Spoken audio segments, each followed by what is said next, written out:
President. Good morning, dear members of the European Parliament, President of the Commission, dear colleagues from the Commission. I want to speak Spanish. I think it's going to be better for all of us. Dear members of the European Parliament, ustedes me convocan hoy a...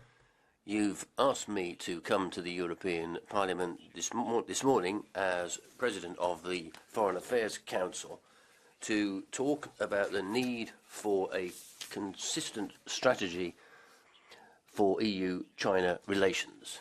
Ladies and gentlemen, it's always good to have a consistent strategy when it comes to China or anything else. It's good to have a consistent strategy. But in the light of the wording of the title of this debate, it might be thought that the title means that the EU doesn't have a consistent or coherent strategy. So I think that if that's the case, I think I'm being directly mentioned and referred to, because as High Representative under the treaty, my task is to make certain that there is consistency and coherence in EU foreign policy. And if you don't think that there is such a consistency, then it's going to be my fault. Although not only my fault. So we're talking about a common foreign and security policy, Title V of the treaty, in other words. A common foreign policy, but not a single foreign policy, because each individual member state maintains its own powers when it comes to foreign policy, even though they have committed themselves to building a common foreign policy. Each one still has their own policy at the moment. So in something as complicated as relations with China, there are obviously different approaches because there are different interests in play between the member states. That's just a fact. But if we want to build a coherent EU-China strategy, it's vital that each and every one of the stakeholders in the EU acts while fully respecting the treaties, exercising their powers and playing their various roles. Each one has their own task, and that affects all of the member states, the Council, the European Council, the Commission, and of course the honourable members of the European Parliament. So, as you know, and as the Payet report sensibly points out, common foreign and security policy, and as part of that, relations with China, is defined unanimously by the European Council and by Council. The European Council defines the strategic interests of the EU. It sets goals and defines the general guidelines for foreign policy. And basing itself on that, my council, the Foreign Affairs Council, draws up the CFSP and adopts the relevant decisions to apply it. The Commission, which is my honour to be a Vice President of, also plays a crucial role when it comes to areas which have a huge impact on our foreign relations. And since we're talking more and more about economic security,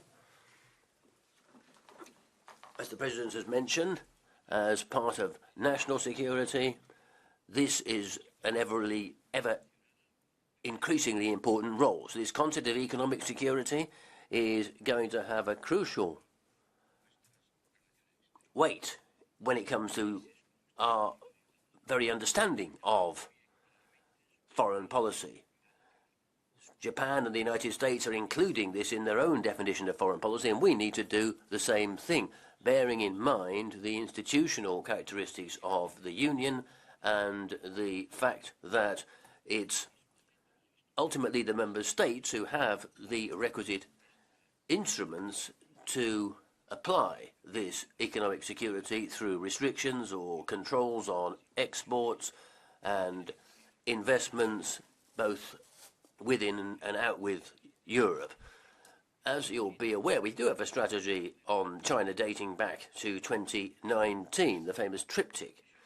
And there's no question that a lot of things have happened since then, and we need to recalibrate the strategy so that it's in line with the new circumstances. But the EU has never explicitly defined China as a direct threat to our security, as it had done with Russia on the 22nd in Versailles. So this triptych approach, this multifocal approach, has shown its worth when it comes to China. But recently, our relations have worsened, as you'll be aware, because of what's happened, the sanctions imposed by China against members of this House, the economic difficulties with Lithuania, and the exercises in the Gulf of Taiwan, Strait of Taiwan. So when it comes to revising our relations with China, the resolution approved by this House, Ms. von der Leyen's speech, in the light of the measures now also by the United States on export controls on investment in China and semiconductor exports as a part of the framework of national security. You'd also be aware of the official visit to China, the President of Council last year, and heads of state and government from the member states and the President of the Commission. I myself mentioned in March the urgent need that the next Council would be devoted to China, and the leaders met in the European Council should decide to revise this China strategy. And given that, as High Representative of the EU under the treaty, it's my task to contribute to the drafting of this strategy, let me tell you how I personally, I'm not speaking on behalf of the Council yet, but let me tell you how I see our relations with China and how our strategy can be and ought to be adapted. We're very focused, of course, on the Russian aggression against Ukraine. And there's another political problem, of course, which is also large, which is China. But China is not Russia. China is a superpower which is growing. It's present throughout the world. Its influence is considerable, its political weight is continuing to grow, and its attractiveness to many countries in the South can't be denied. For example, in ASEAN, China has become the biggest investor. It's overtaken us. It's as if China has started a process where it looks at and tries to preempt the impact of various sanctions. It's what we call de-risking. That's what they seem to be doing. We need to bear these issues in mind as we try to define a consistent strategy when it comes to China. But although there is the fact that we're in rival mode, we have to keep talking to China. We can't stop negotiating with China when it comes to trying to sort out the biggest problems in the world because China's not a democracy. There's more than 40 highly indebted countries, for example. There's the thousands of millions of people affected by climate change. Things like this mean that we have to work together. China's got more coal than the rest of the world put together, and it's the biggest creditor for emerging countries. So from a debt and from a climate perspective, there's no way of solving those problems unless China is involved and working with us. We need to keep talking to China just because of its massive influence in the world and because dialogue is the basis of international policy.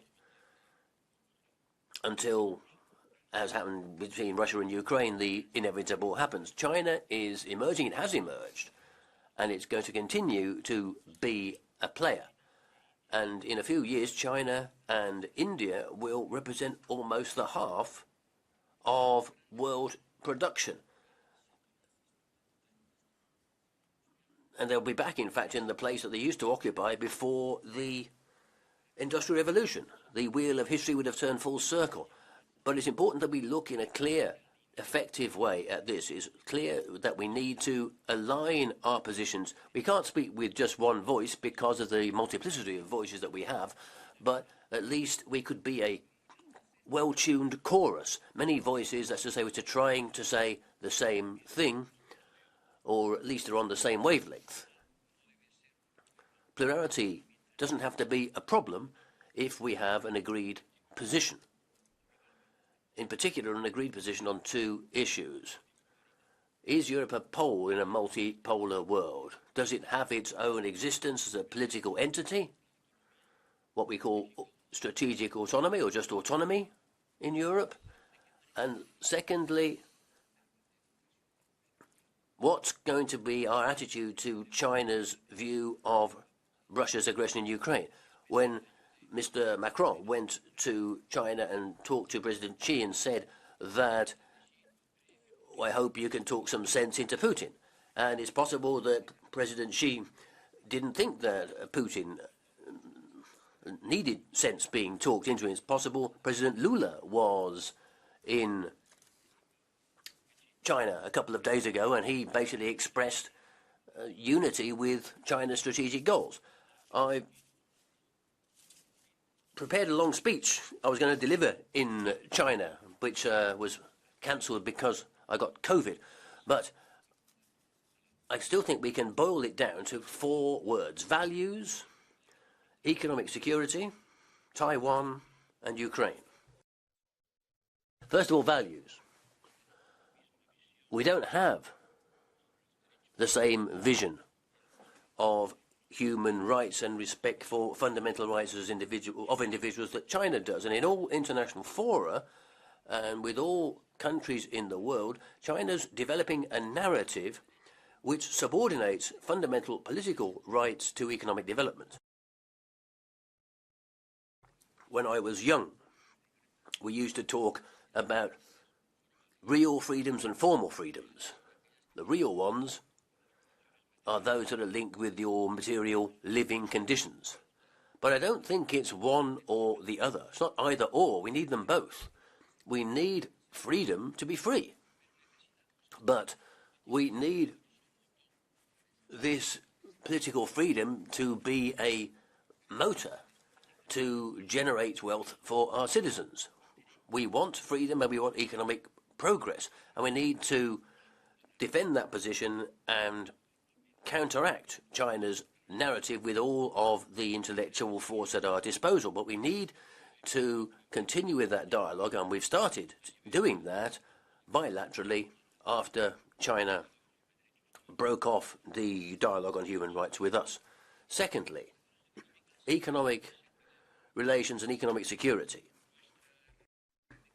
Our economic relations are highly unbalanced, terribly unbalanced.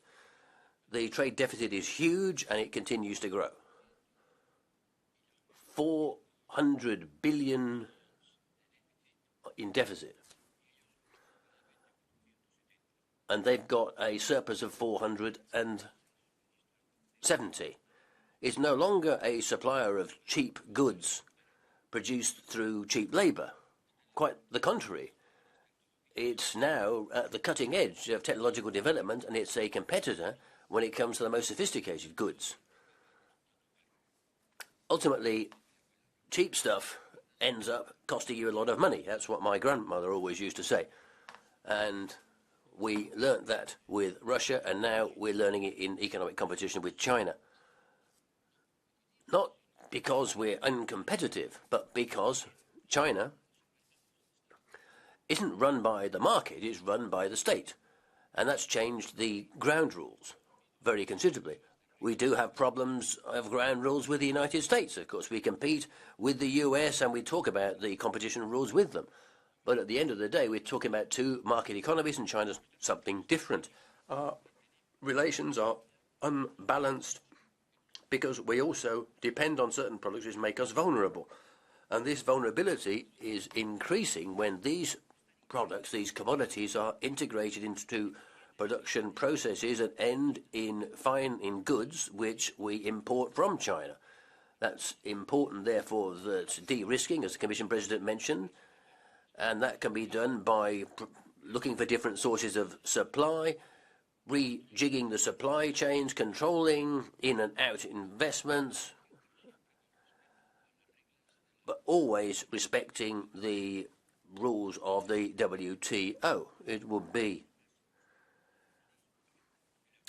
weird if we talked about obeying the rules and we then flouted the rules of the body that's given most in terms of setting out a fair playing field in terms of trade.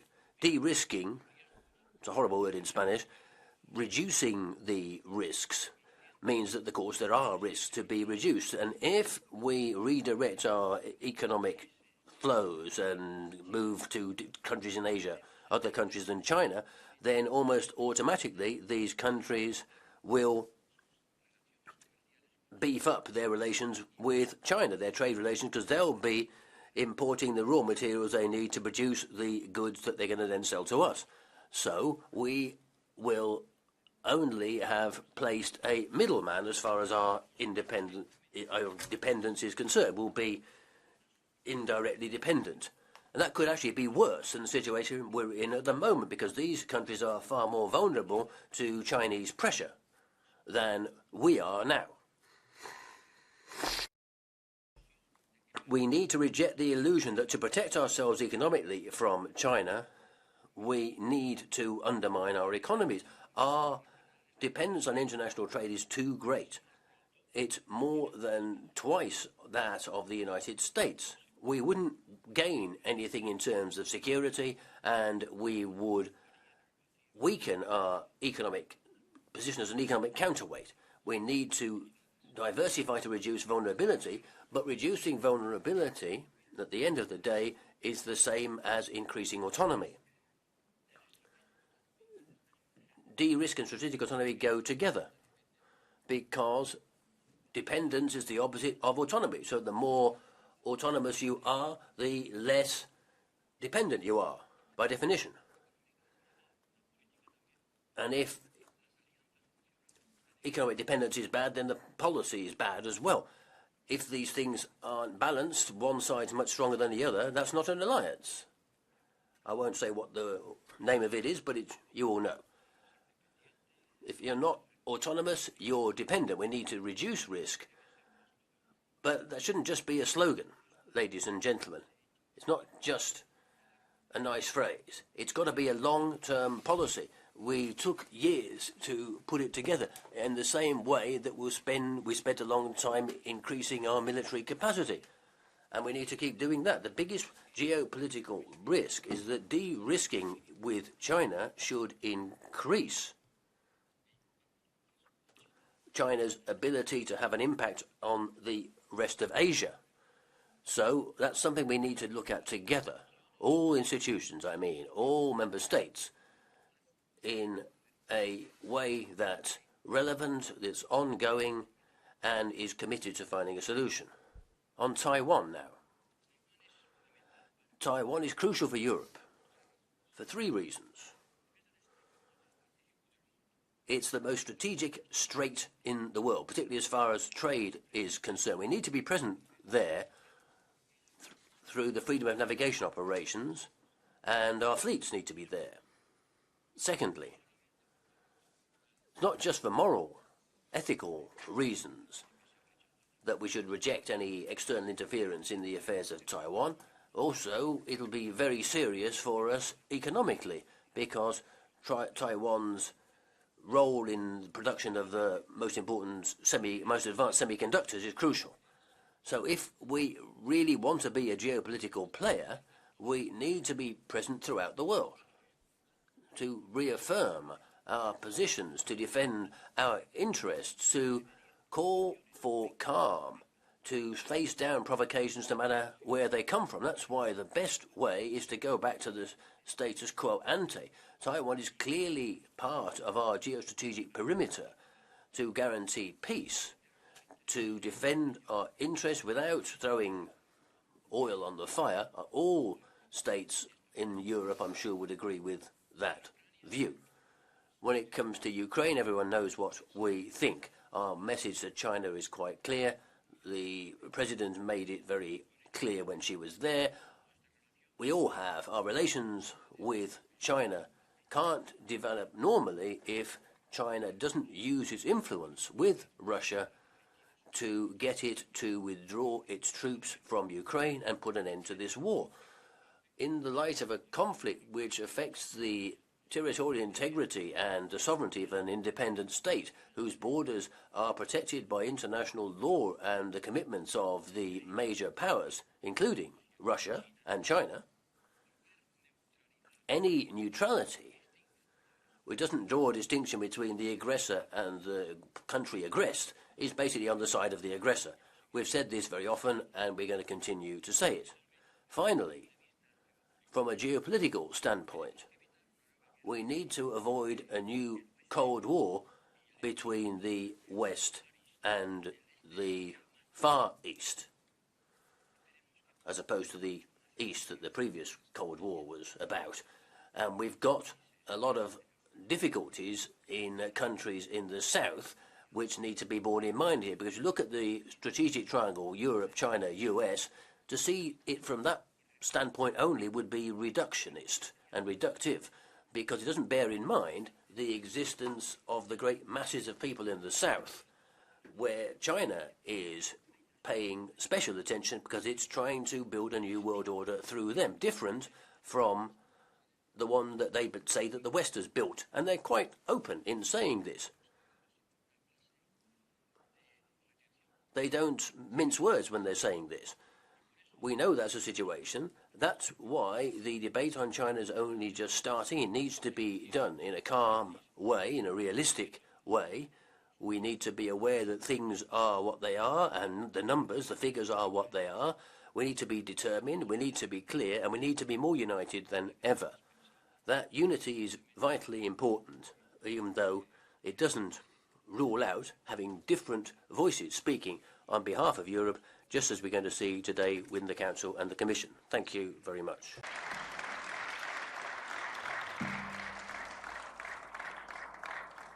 Vielen Dank, Herr Borrell. Thank you very much, Mr. Borrell. Now on behalf of the Commission, the President, Ms. von der Leyen.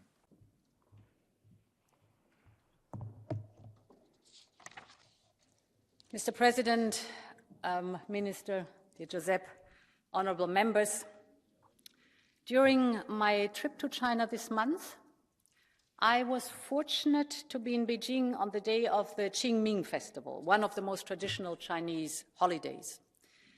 It is a day to honour and pay respect to past generations, and it is part of the very rich history and culture of China that certainly fascinates and captures the imagination of people all around the world. Seeing this country again, firsthand, only reinforced my deep admiration and respect for the people of China. For centuries, they have helped shape world civilization, and in the last decades, they have really transformed the economy of their country, lifting more than 800 million people out of poverty in the last 45 years. We should never lose sight of the magnitude of this transformation into a modern-day economic powerhouse, key global player, and a leader in many of the cutting-edge technologies that certainly will shape the next decades of global civilization and progress. This international and economic status, as well as our own interests, make it all the more important for Europe to manage its relations with China. And for me, that also shows that decoupling is clearly not viable, desirable, or even practical for Europe. But as I said back in January, and as I set out in more detail a few weeks ago, there is clearly a need for Europe to work on de-risking some important and sensitive parts of our relationship. So de-risking, but not decoupling. Much has been said about this since I set out the principles of this de-risking strategy, and even more has been said since the last trip. In many ways, that reaction is good because Europe needs to have this discussion. And so I want first and foremost thank the Parliament for putting this debate on today. It's urgent and it's good that we have this debate. Most importantly, I say this because this relationship is too important for us not to define our own European strategy and principles for engagement with China. I believe we can and we must carve out our own distinct European approach that also leaves space for us to cooperate with other partners too. And the starting point for this is the need to have a shared and very clear-eyed picture of the risks and the opportunities in our engagement with China.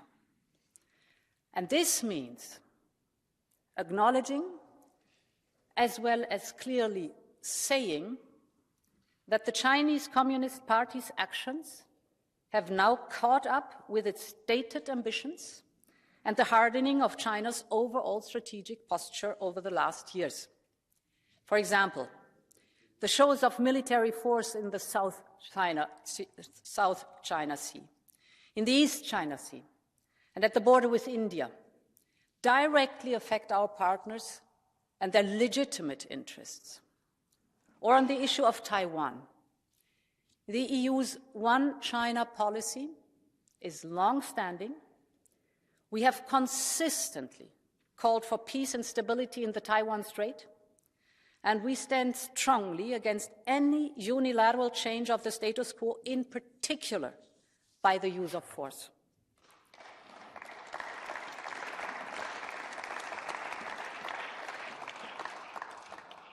We must also never shy away from talking about the deeply concerning and grave human rights violations in Xinjiang. And just as China has been ramping up its military posture, it has also ramped up its policy of economic and trade coercion, as we've seen, from Lithuania to Australia, and the targeting of everything from pop bans to trade brands. We have also seen these tactics directed right here in the House of European Democracy. And I want to express my solidarity to those members of the European Parliament who have been unfairly sanctioned by the Chinese Communist Party just for calling out human rights violations. And all this is symptomatic for the fact that China has now turned the page on the era of reform and opening and is moving into a new era of security and control. I heard this in Beijing from many European companies who have witnessed firsthand this shift towards security and away from the logic of open markets and free trade. And to strengthen that security and control leverage, China is openly pursuing a policy of reducing its dependency on the world. That's completely okay, that's their right, but while increasing the world's dependency on itself. You know the examples, for example, whether it's on critical raw materials or the renewable energy, on emerging tech like artificial intelligence, quantum computing, or biotech. Honourable members, having this clear-eyed assessment of the Chinese Communist Party's actions and direction of travel, actually including its relations with Putin's Russia and its attitude towards the war in Ukraine, is a prerequisite for today's discussion. And it will allow us to develop an approach that is tailored to our economic and national security imperatives, one that we all can rally around, and one that is clearly understood in Europe, in the world, and crucially also in China itself. And this last point is one of the key reasons I felt it was important to make the trip to Beijing alongside President Macron. It was a chance to discuss with President Xi the shared challenges that we need to work on together, whether in our bilateral trading relation or on global issues like debt relief, climate change, and nuclear non-proliferation. But equally important, the trip was necessary to ensure that we are as honest and clear in our messaging in Beijing as we are in Brussels or here in Strasbourg. This is a core part of our efforts to de-risk through diplomacy, by reducing the space for misunderstanding and miscommunication, regardless of how difficult the conversations may be. The point I made in Beijing is that we do not want to cut economic, societal, political, and scientific ties. We have many strong links, and China is a vital trading partner. Our trade represents some 2.3 billion euros a day. Most of our trade in goods and services remains mutually beneficial, but there is an urgent need to rebalance our relationship on the basis of transparency, predictability, and reciprocity. What we want is China to respect the level playing field when it comes to access for our companies to the Chinese market, to respect transparency about subsidies, to respect the intellectual property. And beyond this, we also know that there are some areas where trade and investment poses risks to our economic and national security, particularly in the context of China's explicit fusion of its military and commercial sectors. And this is why the central part of our future China strategy must be economic de-risking. There are 4 areas for us to work on, which I want very briefly to touch on. The first is taking a critical look at our own resilience and dependency and making our own economy and industry more competitive and more resilient.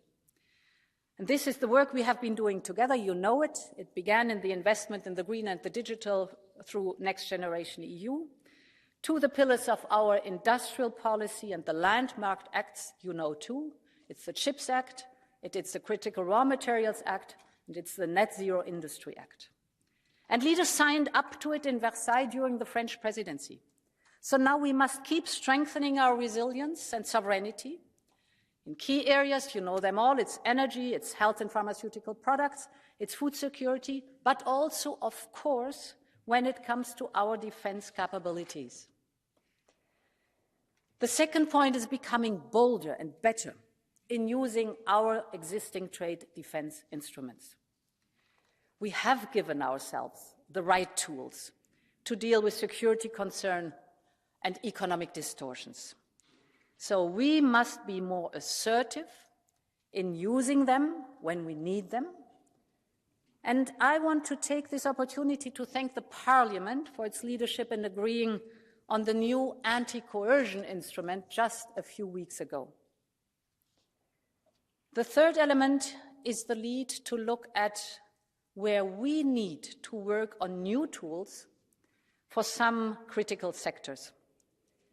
We need to ensure that our companies' capital, their expertise, their knowledge are not used to enhance the military and intelligence capabilities of those who also are our systemic rivals. That cannot be.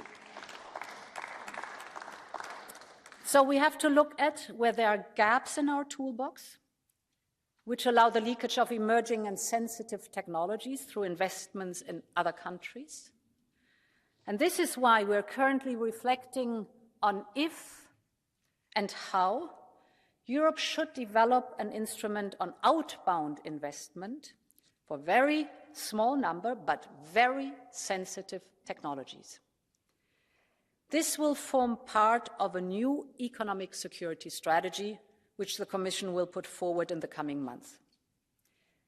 The fourth principle is cooperation with partners, whether on economic security or on trade, whether with partners we are close to in the G7 or with those with whom we have looser ties, but some shared interests. This will be a core part of diversification and the strengthening of the resilience of our supply chains to reduce our own vulnerabilities. Honourable members, as the High Representative said, in 2019 the Commission and the EEAS collectively proposed a strategic update of our China policy. Since then, the world has changed enormously. China has changed, Europe has changed. And that's why our European strategy has to adapt too. A few weeks ago, when I gave my speech on China, I said a strong European China policy relies on strong coordination between member states and EU institutions, and on the willingness to avoid a divide and conquer tactics that we know we may face. We have already in the recent days and weeks seen those tactics in action. And it is now time for Europe to move to action too. Now is the time to demonstrate our collective will. It is time to jointly define what success looks like and to show that unity that makes us so strong. And in this sense, I say, long live Europe. Thank you.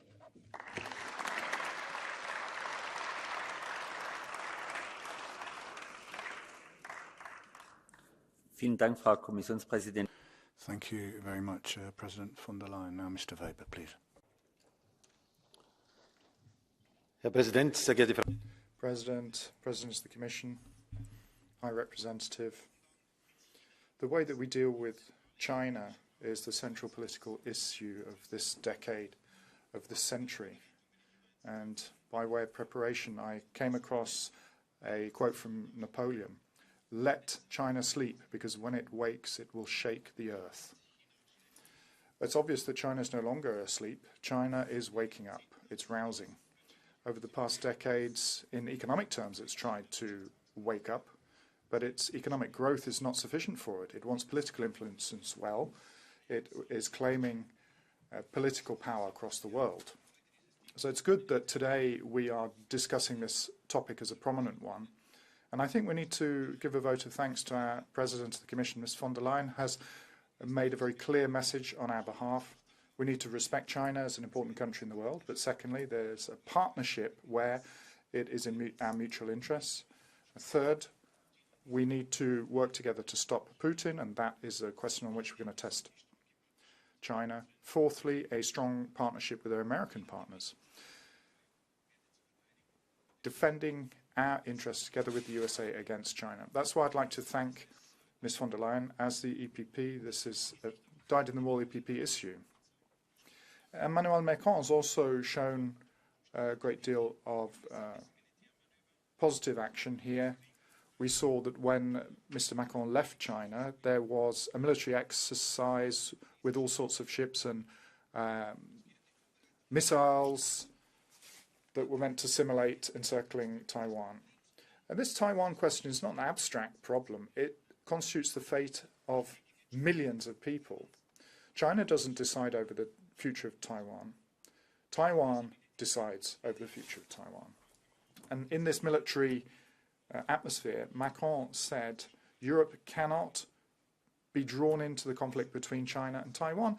Well, I have to say I was a bit shocked by this quote, because Taiwan is important in terms of economic terms. 90% of our high-quality semiconductors are produced in Taiwan, and Taiwan in this region stands for freedom and democracy. If you're going to attack Taiwan, you want to destroy democracy, as we have seen happen in Hong Kong. It's naive to say that Taiwan is not something that concerns us.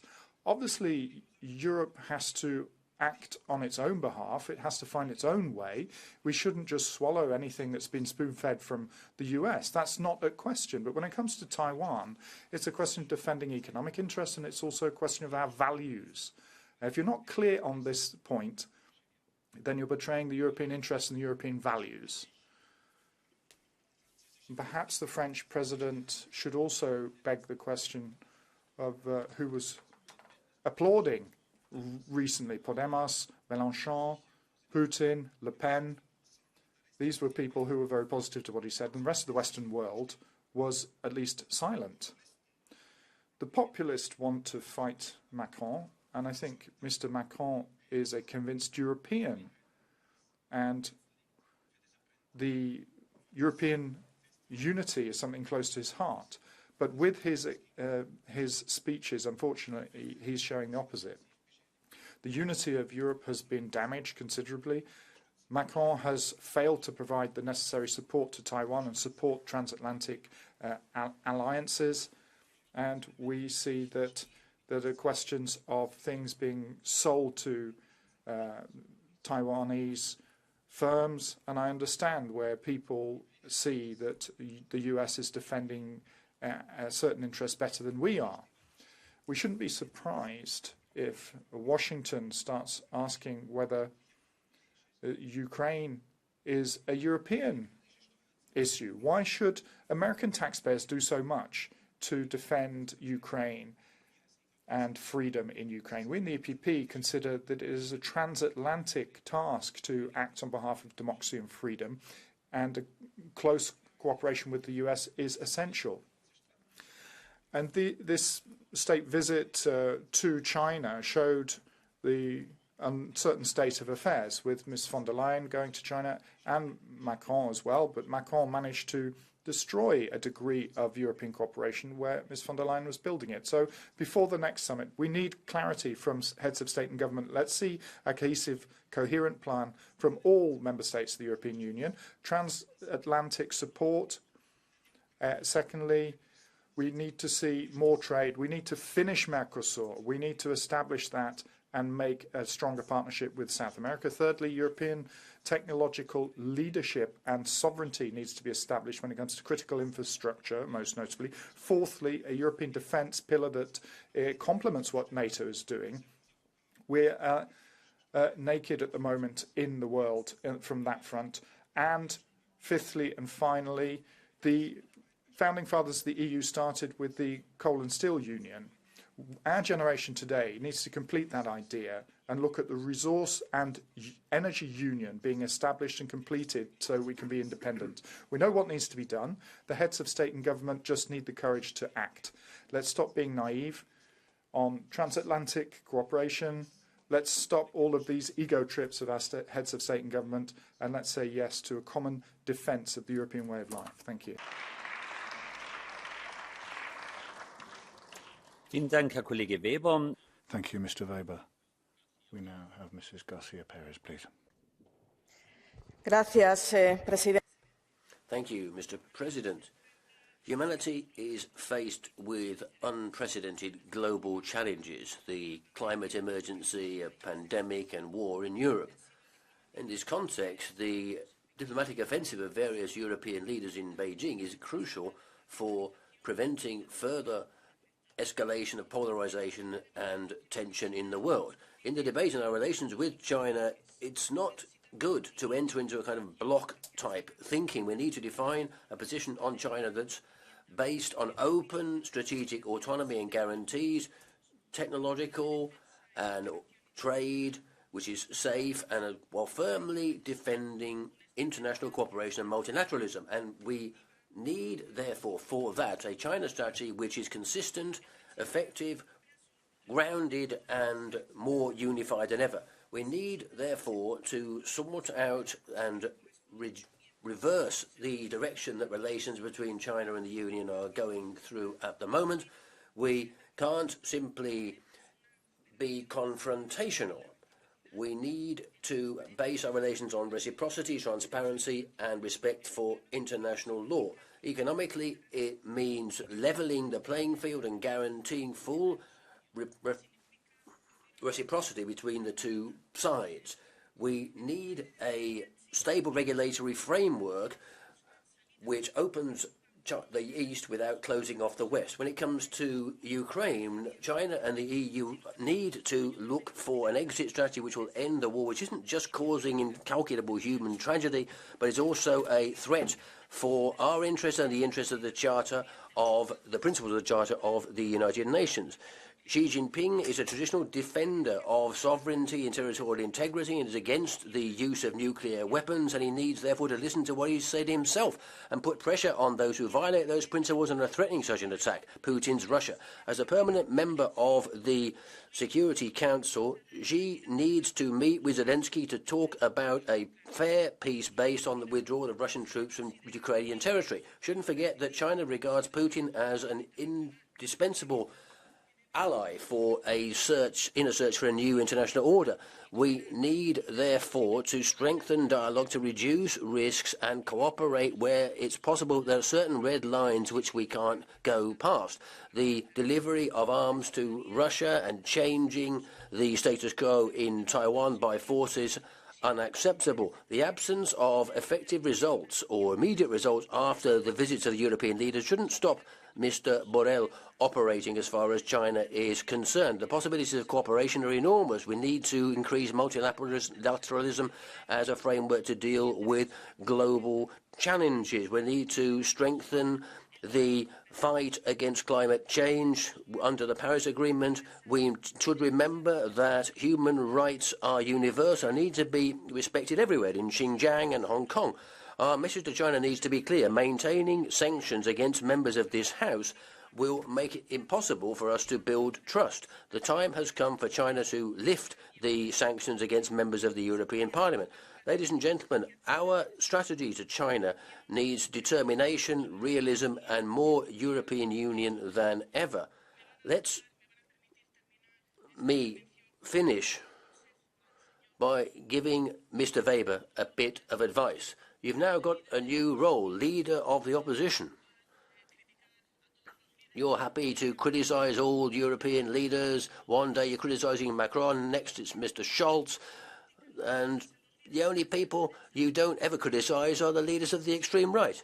Be careful, because one day you might make a mistake and criticise Ms. von der Leyen as well.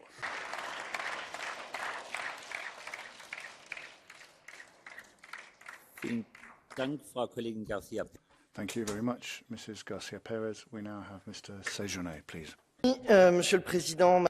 Thank you, President. President of the Commission, High Representative, Minister. Let me perhaps begin by continuing on from what the President of the Socialists said. Let me react, Mr. Weber, to your speech. It really focused more on Mr. Macron than China. I mean, we did change the title a little bit, but let me recall that what we're talking about is not internal matters. But I would also say that I don't take lessons from a political party which for the last year has increased our European dependency in terms of energy, diplomacy, economically, everywhere. Together with the members of your respective governments, you've systematically done that. This 1+16 system was pretty interesting, wasn't it? Because we constantly sold off our infrastructure to the Chinese, our ports and our airports, and it was EPP governments who were in charge at the time. So what's the problem when the President of the French Republic makes certain statements? I mean, when he says we need more European independence, what's the problem there? Okay. Well, having said that, let me now move on to the speeches given by the High Representative and the President. I think they show that there is a consensus when it comes to seeing China as a partner, as a competitor, but also as a systemic rival. And I think it's all three things at once.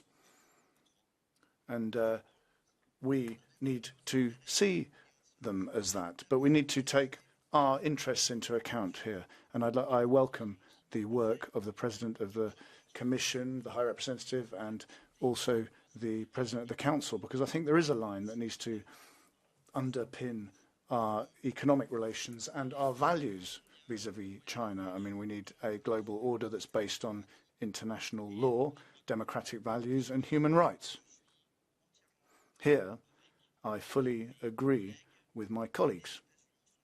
The United States are an important ally in the stability of the Indo-Pacific region.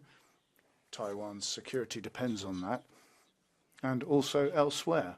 And that's why we're developing our cooperation with Taiwan. But it's also because of our values that this Parliament can't consider any new agreement with China while some of our colleagues are under sanctions and while the Uyghurs are being persecuted. Both things are important, both of them. Our second interest relates to fair reciprocal trading relations. International trade needs to be the basis of our prosperity, but it does create dependencies which go against our sovereignty.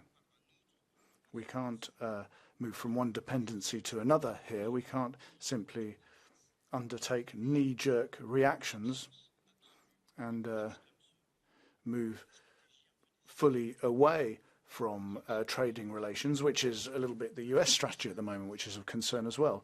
So I think what the Commission's proposing on this is a good step forward on raw materials, developing green industries.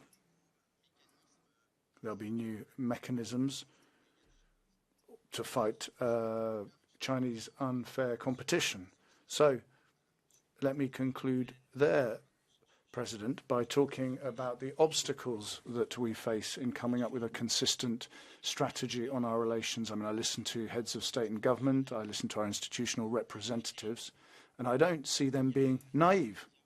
I don't see the same level of naivete as I saw 10 or 15 years ago. And I also don't see anti-China policies. I am, however, surprised when I hear from elected representatives in this House that we need to base ourselves on people. When I hear from people who are afraid of European independence and power, I think if we're going to be considered an appropriate power by the Chinese, we need to get organised and act on the basis of European interests and European interests alone. Thank you. Thank you very much, Mr. Séjourné. Now, Mr. Lamberts, please. Thank you, President. In French. Naivety. Well, there you go, colleagues. That is the word that really characterises the attitude of the European Union for 40 years in China. Mercantilist naivety, where people think that opening up completely our markets to unfettered access would allow us to have access to the Chinese market. Democratic naivety, thinking that soft trade would help bring the Beijing regime to liberal democracy. And narcissistic naivety, where people thought that charm offences of heads of state and government from Europe could change the Chinese approach. So we've seen this naivety in Europe that has led to a lot of costs having to be paid by future industries, for example, such as the photovoltaic panels. But many firms have been prevented from accessing the Chinese market unless they agree to transferring their technology. Now, we've seen these charm offences, but nevertheless the Chinese regime is moving more and more to internal authoritarianism, and towards the outside world, they're trying to take over and carry out this anti-West propaganda. So it's time that the European Union wake up and move away from this triple naivety and decide what we should be doing with China rather than how we would like it to be. Let us move to the adult stage of realpolitik.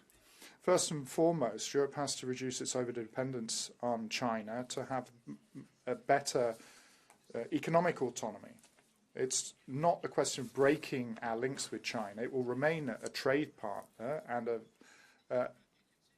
somebody who we need to work with to deal with the challenges of the 21st century, such as environmental disaster. But the European Union has to bolster its own capacities there. Secondly, we can't continue to have our eyes closed towards the geopolitical ambitions of Beijing, where it wants this multipolar setup. It wants to develop a Chinese hegemony in the 21st century. And here we'll only be respected if we can meet two conditions. First of all, if we manage to stand shoulder to shoulder and show no ambiguity to any attack by China on democratic values or human rights, whether it be within its borders like Xinjiang, Hong Kong, or in the rest of the world. It's obvious to us that only a negotiated process can be what we have when it comes to Taiwan. Secondly, we have to put a stop to the double standards policies that really confused our international policies in the EU. There are many member states who were against the illegal invasion of Iraq in 2003 by the US and others. And that cost us then and is still costing us. If we want us to have a word that is considered a bond in the world, then we have to do our homework there. And this is something that the German foreign minister said, Annalena Baerbock, when she went to China recently. She said that we have seen in the same way that you did, Madam President von der Leyen, on the 30th of March. Rest assured that our group will support you in your ambition to make the European Union a geopolitical actor that's respectable and respected. Thank you. Vielen Dank, Herr Kollege Lambert. Thank you, Mr. Lamberts. Now, Mr. Bourgeois, please. Dank u wel voor. Thank you very much, President. Let China sleep, because if China awakes, the earth will shake. That was a warning that Napoleon came with 200 years ago. Well, today China is a giant in economic and military terms. Also, China is a very good strategist, which is asserting itself around the world. Decoupling from China is not a good response. The EU has to continue to engage in multilateralism, has to continue along the trade line. And moreover, our transition to renewable energy will collapse like a souffle if we don't have those rare earths where China has made itself, in strategic terms, as good as essential. But we will have to de-risk. We're going to have to reduce the risks that are there through having a smart and open strategic autonomy, through being quicker in concluding our trade agreements and diversifying our supply chains, by not leaving our critical infrastructure and strategic investments to China in a naive fashion. And it would be malicious to allow the impression to be given that Taiwan is the concern only of China and the US, because then we'll just be standing alone in our support of Ukraine. We cannot allow our transatlantic partnership to have a wedge driven through it. My group is calling on a show of unity in our policy vis-à-vis China. Vielen Dank, Herr Kollege Bourgeois. Thank you, Mr. Bourgeois. Mr. Zanni now, please. Danke, Herr Präsident. Gentili colleghi. Colleagues, I think that what's happened recently, the journeys to China last week, confirmed two principles. First of all, that we don't have a geopolitical dimension in the European Union. That's something which the Commission said in 2019, and it's still true today. Secondly, that was confirmed month by month is that Macron is a huge problem for Europe, because all the comments made about China hid the fact from people that he actually ended up coming back home after going to China with a lot of very fat contracts that have been signed. So whose interest was he serving, really? Now, it's true that autonomy is an important issue as far as Europe is concerned, but I think that there are certain arguments where there shouldn't be any ambiguity, where the concept of strategic autonomy is sometimes inconsistent. And one of those is China. We can't have strategic autonomy. You've got credible allies with whom one walks together, and we need to work together with them to meet global challenges, and there are autocratic regimes like Russia and China from whom we should distance ourselves. There's no third way here. Europe needs to decide with whom it's going to line up. I don't think there are any doubts that Europe should work with its Western allies. China's the biggest geopolitical challenge which the West has to face. And we can't think about meeting that challenge while distancing ourselves from people who have the same views that we have and have demonstrated they have those values which we talk up here every single day. Having said that, Europe needs to understand how it should approach China.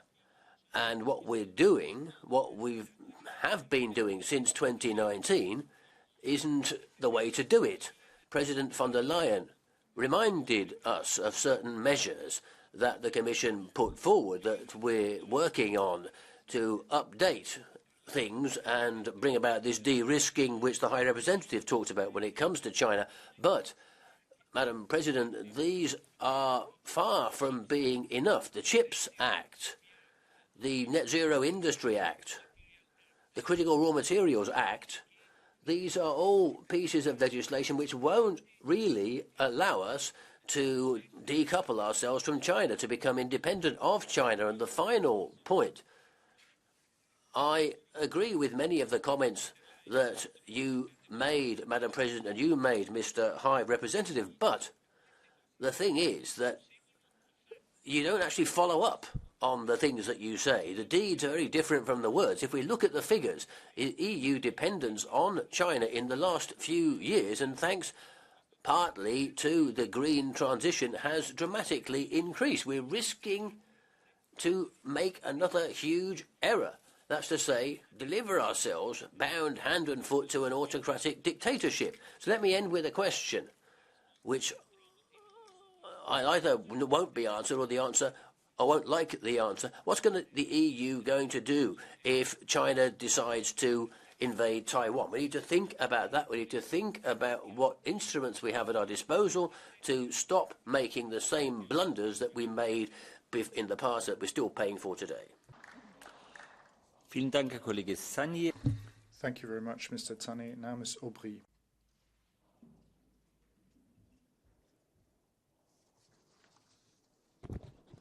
Monsieur le Président, Madame. Thank you, President. President, colleagues from the Council, colleagues.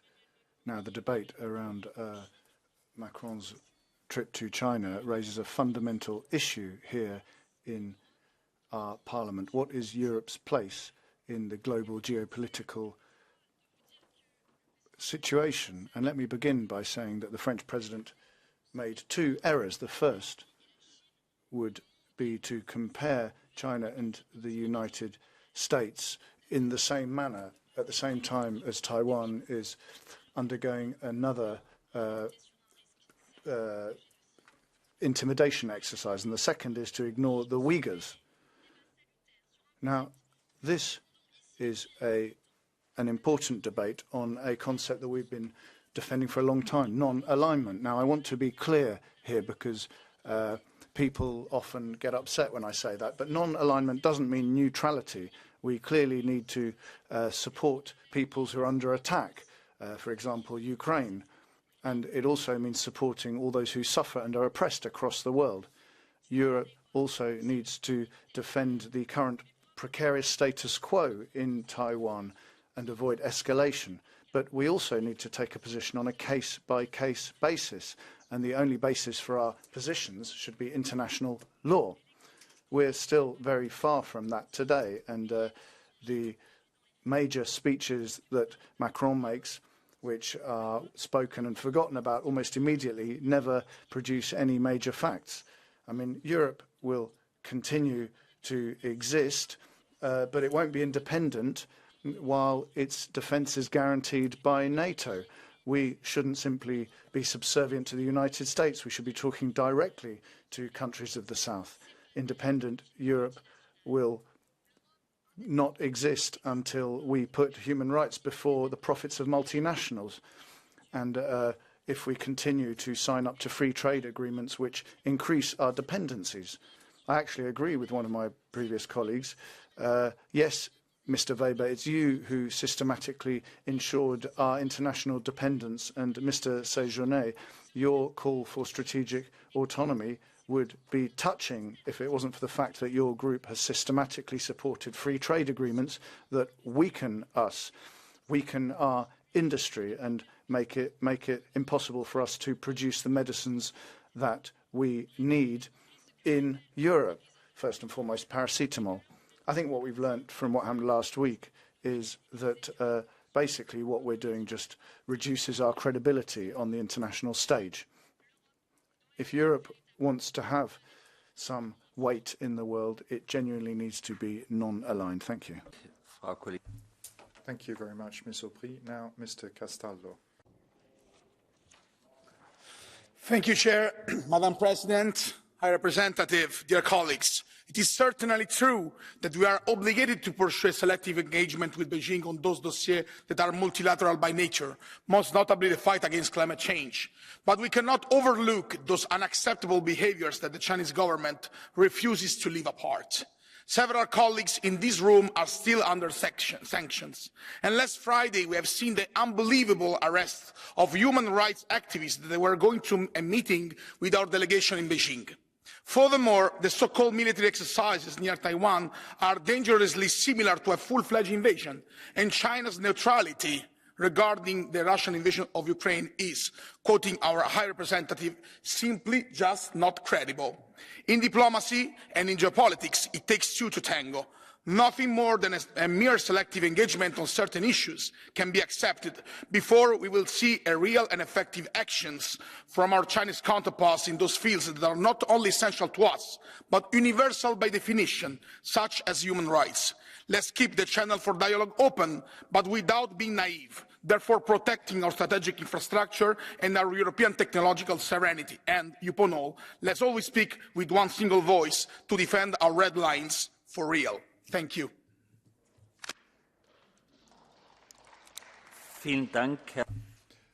Thank you very much, Mr. Castaldo. Now for 1.5 minutes, Ms. Ukifinichien. Dear colleagues, although we are late, we are finally getting to the point. The pandemic has woken Europe up, and the Russian war has opened our eyes. We need for a strategy towards China. The right strategy requires the right assessment of the situation, and we got it from both key speakers today. Thank you. Russia and China have the same goal: to destroy the development of the democratic world, because democracy is a threat to both regimes. China's aims are even greater: to take over as much of the world as possible.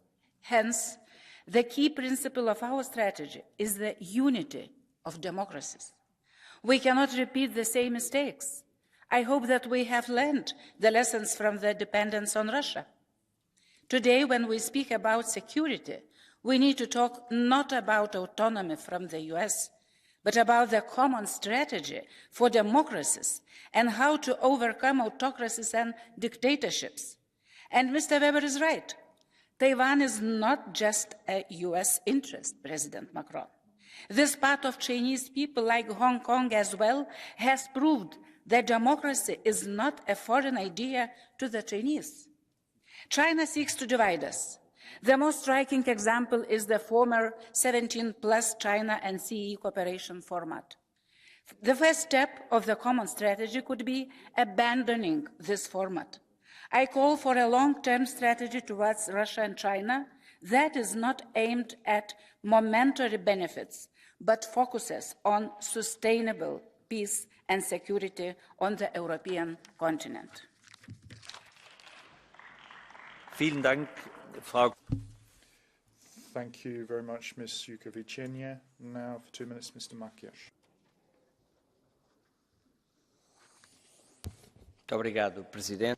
Thank Thank you very much. President of the Commission, High Representative, colleagues, in 2019, the European Council adopted an EU position on China, identifying it simultaneously, as we've heard, as a partner, as a competitor, and a systemic rival. This was, you won't be surprised to hear, put forward by the then High Representative Vice President, a position which, since the Treaty of Lisbon, has represented both Commission and Council in European Union foreign policy, trying to unify our position. Since then, we've been through events that none of us could have predicted. The pandemic, the crisis it led to, and in particular, the diplomatic problems, the mask diplomacy and vaccine diplomacy, global crisis caused by that, and then, of course, the war of aggression of Russia against Ukraine, with the political and economic sanctions. That's why it's important that, as the High Representative said, we need to reassess our 2019 position without necessarily jeopardizing it. Looking at China as a strategic rival, we need to eliminate our dependency in various critical areas, particularly when it comes to raw material. But we need to look at issues like semiconductors, not because we want to break off relations. We don't want to be in trouble as far as our relations are concerned, particularly when it comes to our values. As a competitor, we need to position ourselves in the front line of technological development so that we don't lag behind in the future sectors, as Borrell was saying. We need to use the political foreign policy instruments that we have that were mentioned by Ms. von der Leyen. I'd like to thank her for doing that. But also, it's vital that now we stretch out a hand to Latin America. We've got a chance to deal with that. And China is trying to supplant us there as well.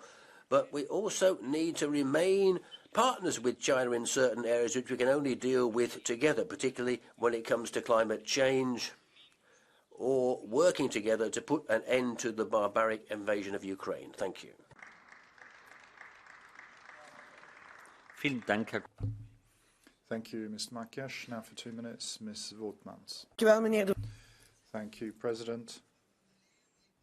Ms. von der Leyen, Mr. Borrell, ladies and gentlemen. Recent weeks have not shown a single united Europe. For years now, Kissinger said, "Who should I call if I want to speak to Europe?" And now citizens, and probably China as well, who is speaking on behalf of Europe? If we look at the visits of the recent 6 months, Olaf Scholz, Charles Michel, Pedro Sanchez, Emmanuel Macron, Ursula von der Leyen, and you, sir, as well, Mr. Borrell, should have gone. Each had their own specific message, rather than having a single voice. Surely we need to think about what our message should be now. We should work together and do that. Only then is Europe strong enough to fight China, Ms. von der Leyen. I think we know what the message should be. If you look at my report on a renewed China policy, we approved that report here. And Mr. Borrell, in your speech, you were very clear about the academic approach and in terms of what we need to do politically, but you were clear about the 4 priorities. So I think there is consensus about the content. We should look at the Chinese military support to Russia and refuse to accept that. We need to stop the violence in the Strait of Taiwan. We should not accept that, and we should not close our eyes to systematic abuse of human rights. Of course, we need to be open to work with China on crucial challenges such as climate change, but we need to work together and act in unison. Let us not be drawn apart by the Chinese strategy. Mr. Weber, you're just entering into their game. Stop doing that. Let's not be pitted one against the other. That's what China wants.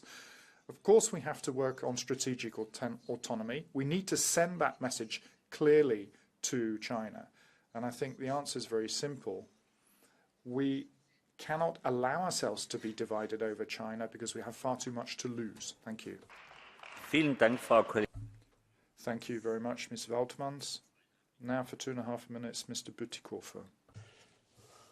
President von der Leyen, HRVP Borrell, for an organization that cherishes unity in diversity as we do in the EU, it's never easy to talk with one voice.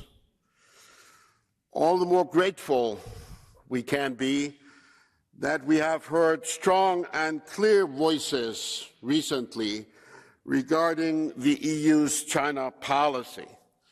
And I want to start by congratulating President von der Leyen for her China speech and for how she conducted her visit in China. That showed leadership. There are, of course, as you have said, Josep Borrell, there are, of course, different interests. But that cannot be an excuse for divergence on the fundamentals. The focus on human rights is not an accessoire for our foreign policy. It's at the center, and we're not selling it for a lentil stew. We're willing to cooperate with our systemic rival China, but cooperation cannot be a one-way street. And we have to be clear-eyed. China is a revisionist power with hegemonic ambition, aiming at building a Beijing-centric global order.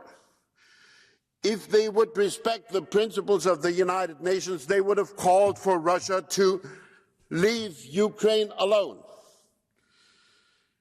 We must work together with like-minded partners in our China policy, in particular in cooperation with the US. Whoever splits that front is not serving our own values and interests. Strategic autonomy à la française would be risky for Europe. Mutual solidarity with democracies is basic, and that includes Taiwan's democracy. In our relations with countries of the Global South, we must strive to be a better partner for them than China. And we must, as has been laid out by the President, de-risk in our economic relations in order to secure our economies. There is no way back, therefore, to the win-win illusion that shaped CAI. And at the end, let me say, we should never confuse the Chinese people and the great Chinese culture and their successes with the dictatorship of the totalitarian Xi Jinping regime. Thank you.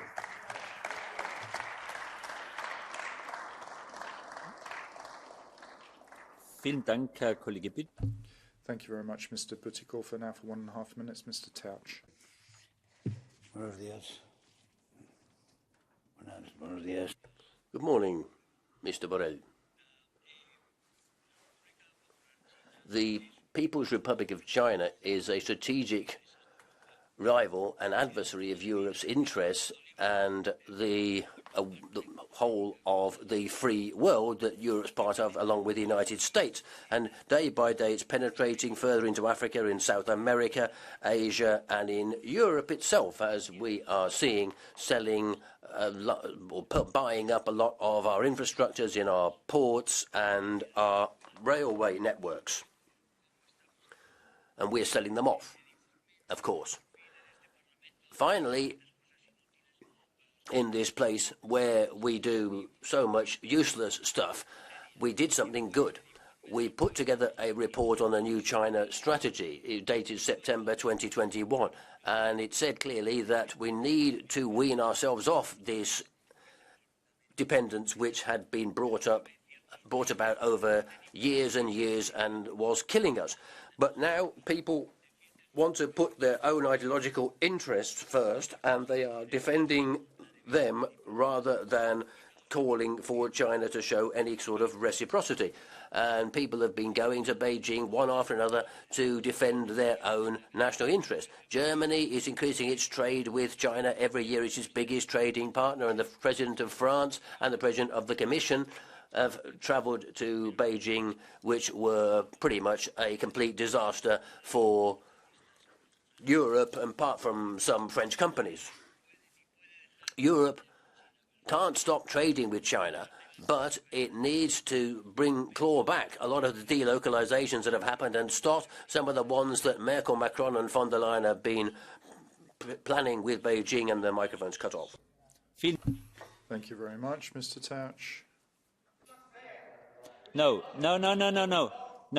Vielen Dank, Herr Kollege Tertsch. Thank you, Mr. Tauch. Okay. Okay, ich habe damit gerechnet, Yes. I thought that Mr. Verhofstadt would start shouting that this wasn't fair. I have written down who I interrupted and when. Against my own conviction, I allowed all of the political group leaders to have as much speaking time as they took. I didn't interrupt anybody. Normally, after 5 seconds, I would interrupt. Mr. Tauch, we can go through the minutes. Yes, I was writing it down.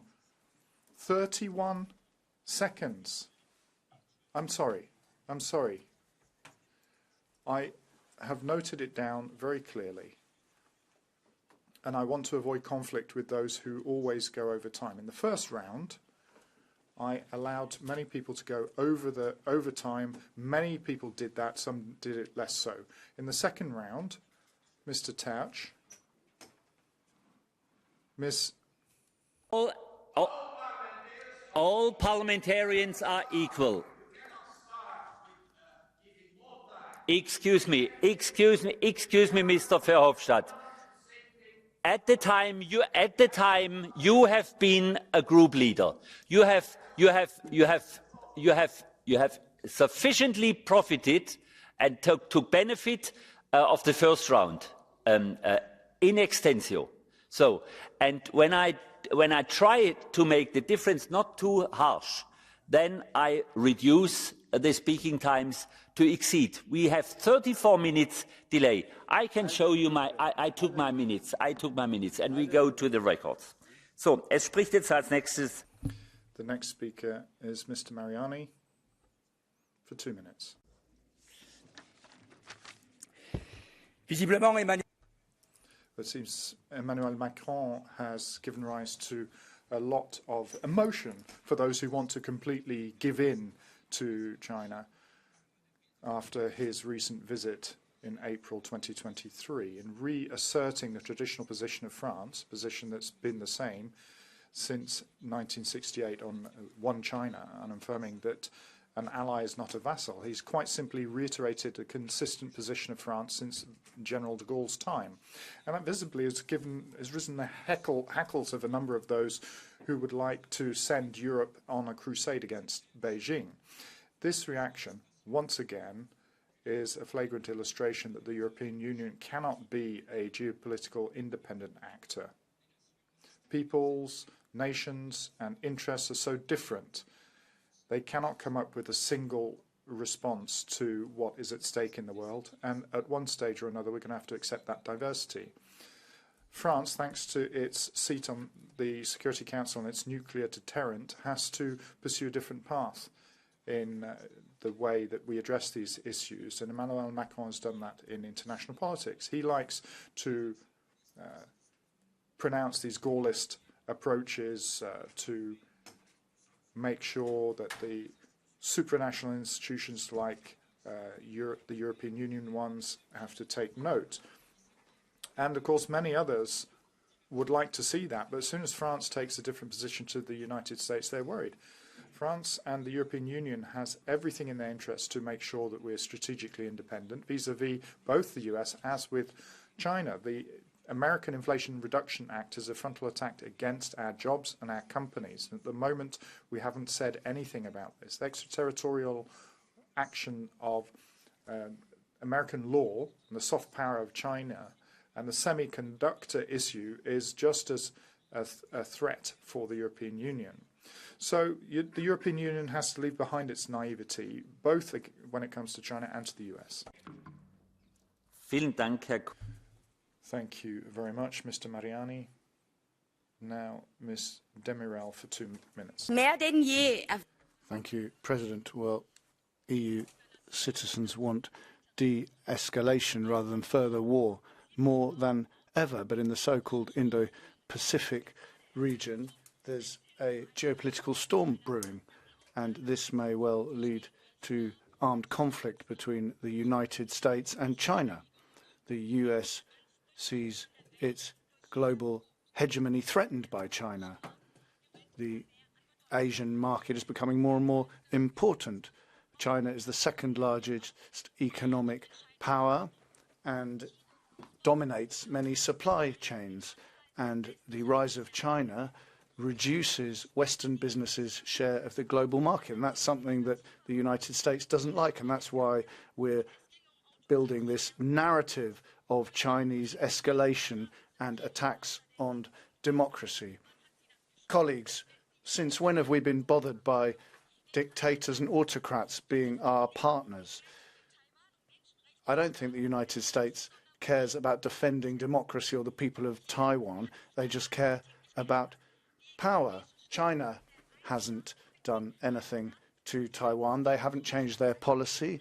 The Europeans were quite happy to agree with this one country, two policies two systems policies when they wanted to open up their markets to China and sell things to China, but they're not happy now for some reason. Now, don't misunderstand what I'm saying. I criticise China for its imperial ambitions in the world, just as I criticise the United States and the EU. But I think the reactions to what Mr. Macron said, which was nothing new, are very telling. Colleagues, please, I have never thought that President Macron was a leader. He got the police to beat French workers. He pushed through a pension reform. But then when he doesn't want to be taken to war by the United States, he's right. I mean, I don't think world war is in the interest of the citizens of Europe. Thank you.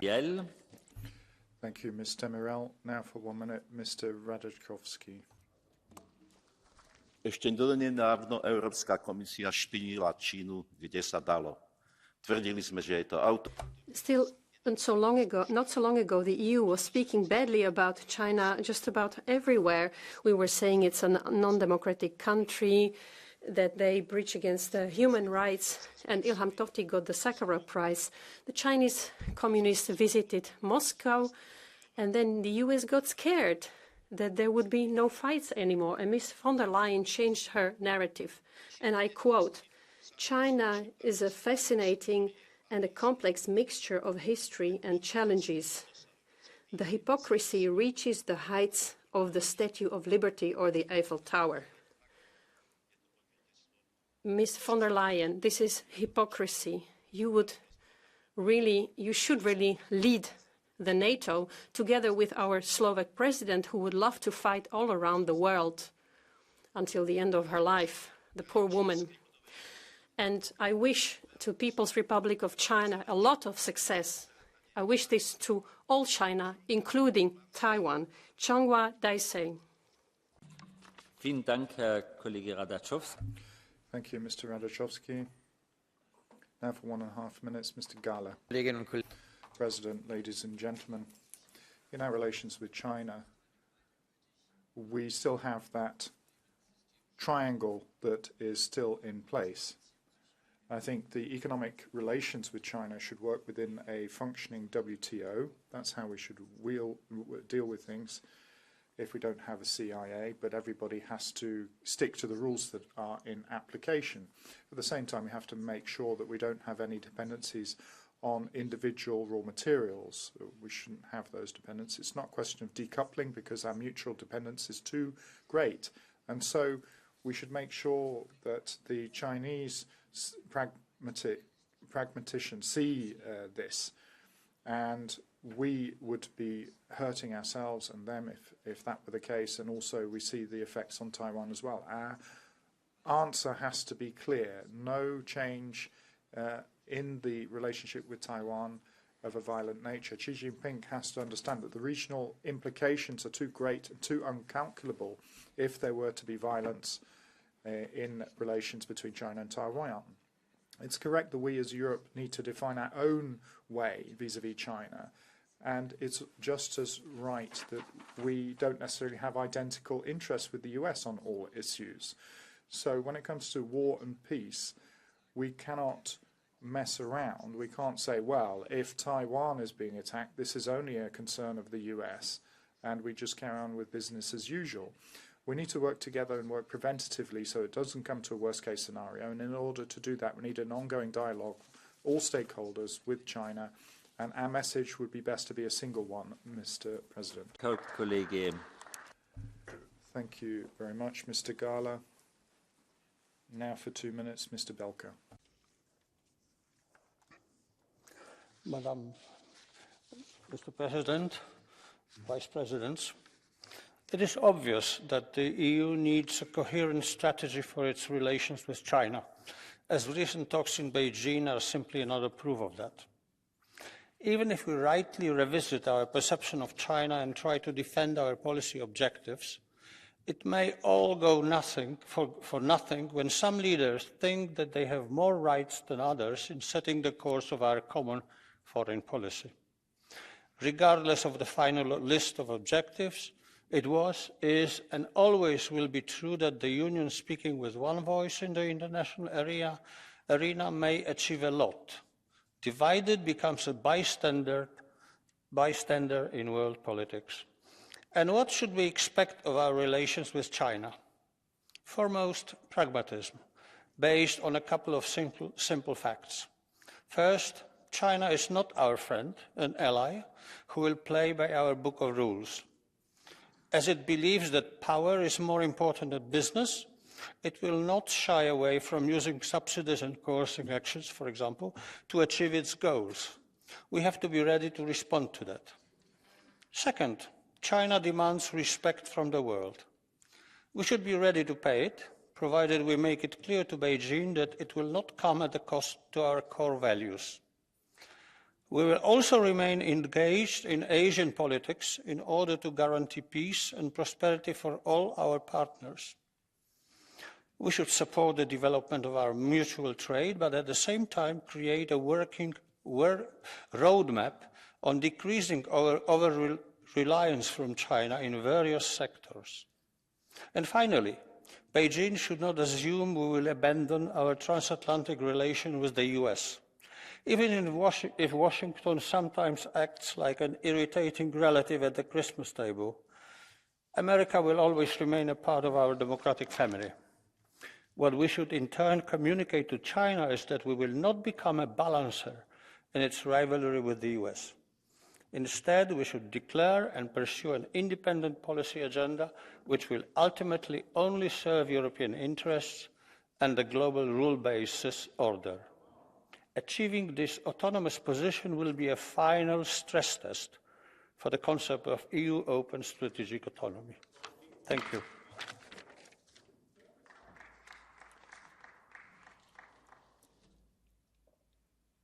Herr Kollege, diesmal geht's auf meine Kappe. Okay, I was careful here, but I was talking about something with the services, so that was perhaps my fault. It can happen, I apologise. Anyway, our next speaker is Mrs. Verdren for 1 minute, please.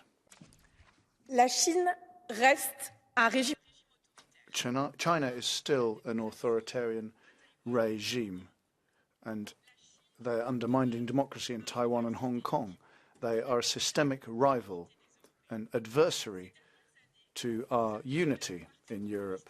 During recent years, we have given the Chinese Communist Party almost full control of the supply chain. We need to move away from this dependency. We need to produce more and better in Europe, and we need to ensure our sustainable access to raw materials. We need to protect our strategic infrastructure. We need to fight for Europeans against economic coercion and against Chinese interference. Our legislative arsenal needs to be completed and then used.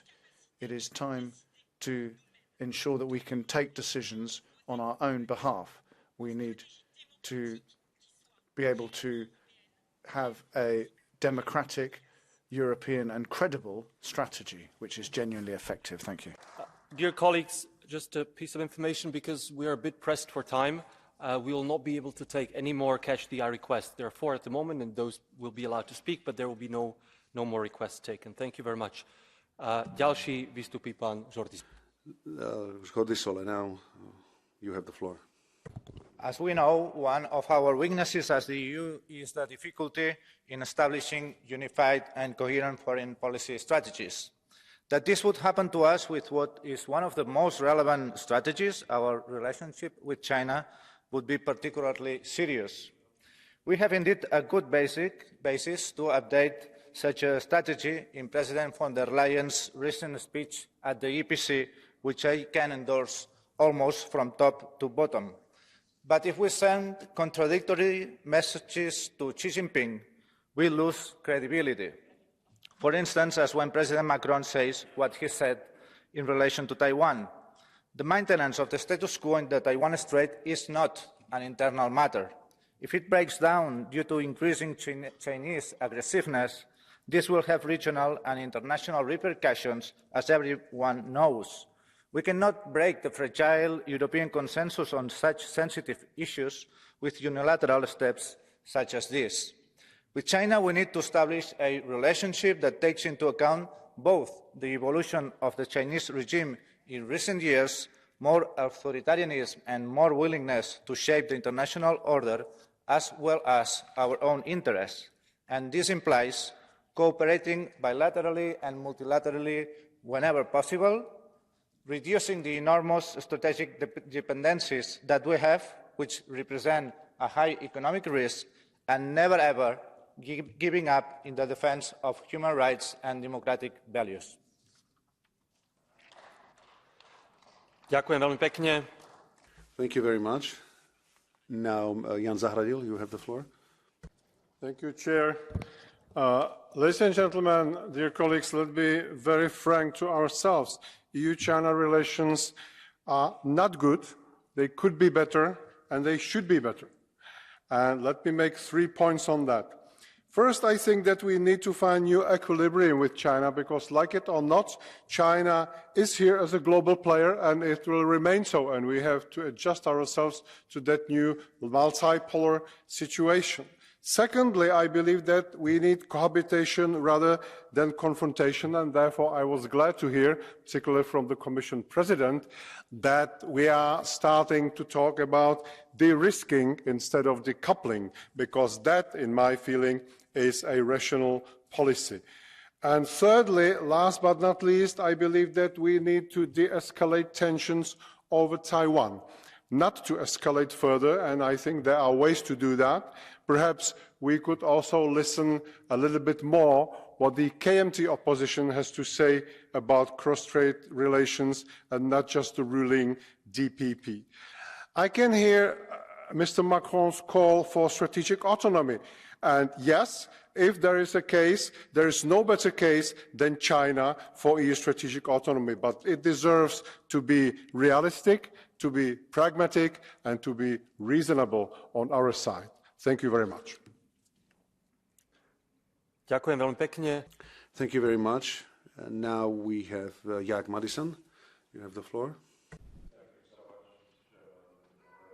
We are waiting for all the speeches to listen. First of all, we have to understand what does it mean to have the common foreign policy toward China. As in China, there is one capital. In the US, there is one capital, and we have 27 capitals. So when we have some kind of common line, who's setting up the common line, common policy? When we're talking about the climate policy, when we're talking about the trade policy, about defense, about the military, and we can see like very different opinions from Paris to Berlin and towards to the northern eastern countries. So that's why it's a bit like confusing to hear about the messages from Paris, from Mr. Macron, that we need strategic autonomy. It could be a very nice idea, of course, but what will the EU do, European countries will do, what will France do when China will attack Taiwan? When there is some kind of tensions in France that we shouldn't rely too much on the US, okay, fine. What is the alternative? Have we invested enough to the defense? No. Just now we checked the facts. France has given to Ukraine military aid twice less than Germany, on the same level with Greece. And we are still waiting for the end of the war, and we are not capable to win the war as soon as possible. And when there's a new war in Taiwan, yes, we can make some very nice resolutions and make some statements. Yes, we support democracy and human rights and values. Yeah, they really care about that in China. But other than the fact about the democracy and the human rights, yes, I know that the European Parliament will like to export all the same values in every corner of the whole world. And I'm not really a fan of that. We should also take care of the economic fact when we are dreaming about the Green Deal and electric cars. In Taiwan, they are producing over 60% of the world's semiconductors. And when Taiwan is gone, then good luck with your Green Deal and electric cars. So now it's just like the crucial question, are we choosing the Chinese side, talk like just very nice word, yeah, let's be part of, let's be friends, or we are understanding the realistic world that we have a rival on the Chinese and Russian side, and we have a partner on the American side, because we are not capable here to invest enough in our defense and in our economy. Thank you so much. Thank you very much. And now, Manu Pineda, you have the floor. Gracias, Presidente. Thank you, President. Well, the debate on EU relations with China poses a dilemma. Should we have an independent foreign policy based on our interests, or should we continue to outsource our foreign policy to organisations and bodies that base their decisions on interests that are different, if not in direct opposition to ours? The interventions of President von der Leyen and Mr. Borrell are not cause for optimism in this sense. Europe needs to be an independent player in the development of an open and multipolar international order, an order that is based on mutually beneficial multilateral relations and also on the founding charter of the UN. In order to ensure an independent EU foreign policy, we need to normalise relations with China. President Xi Jinping extended a hand in meetings with EU leaders, and we need to take that hand, because we can't build the future of the planet without China. No one can deny that improving relations with China, would be beneficial for the EU and its people. Let's not fall into the trap being set by those who feel that their global hegemony is under threat. Let's not do their dirty work. Let's defend European interests from a position of independence. Let's activate the agreements with China that have been frozen as a result of political decisions that benefit others, but which are damaging for our people.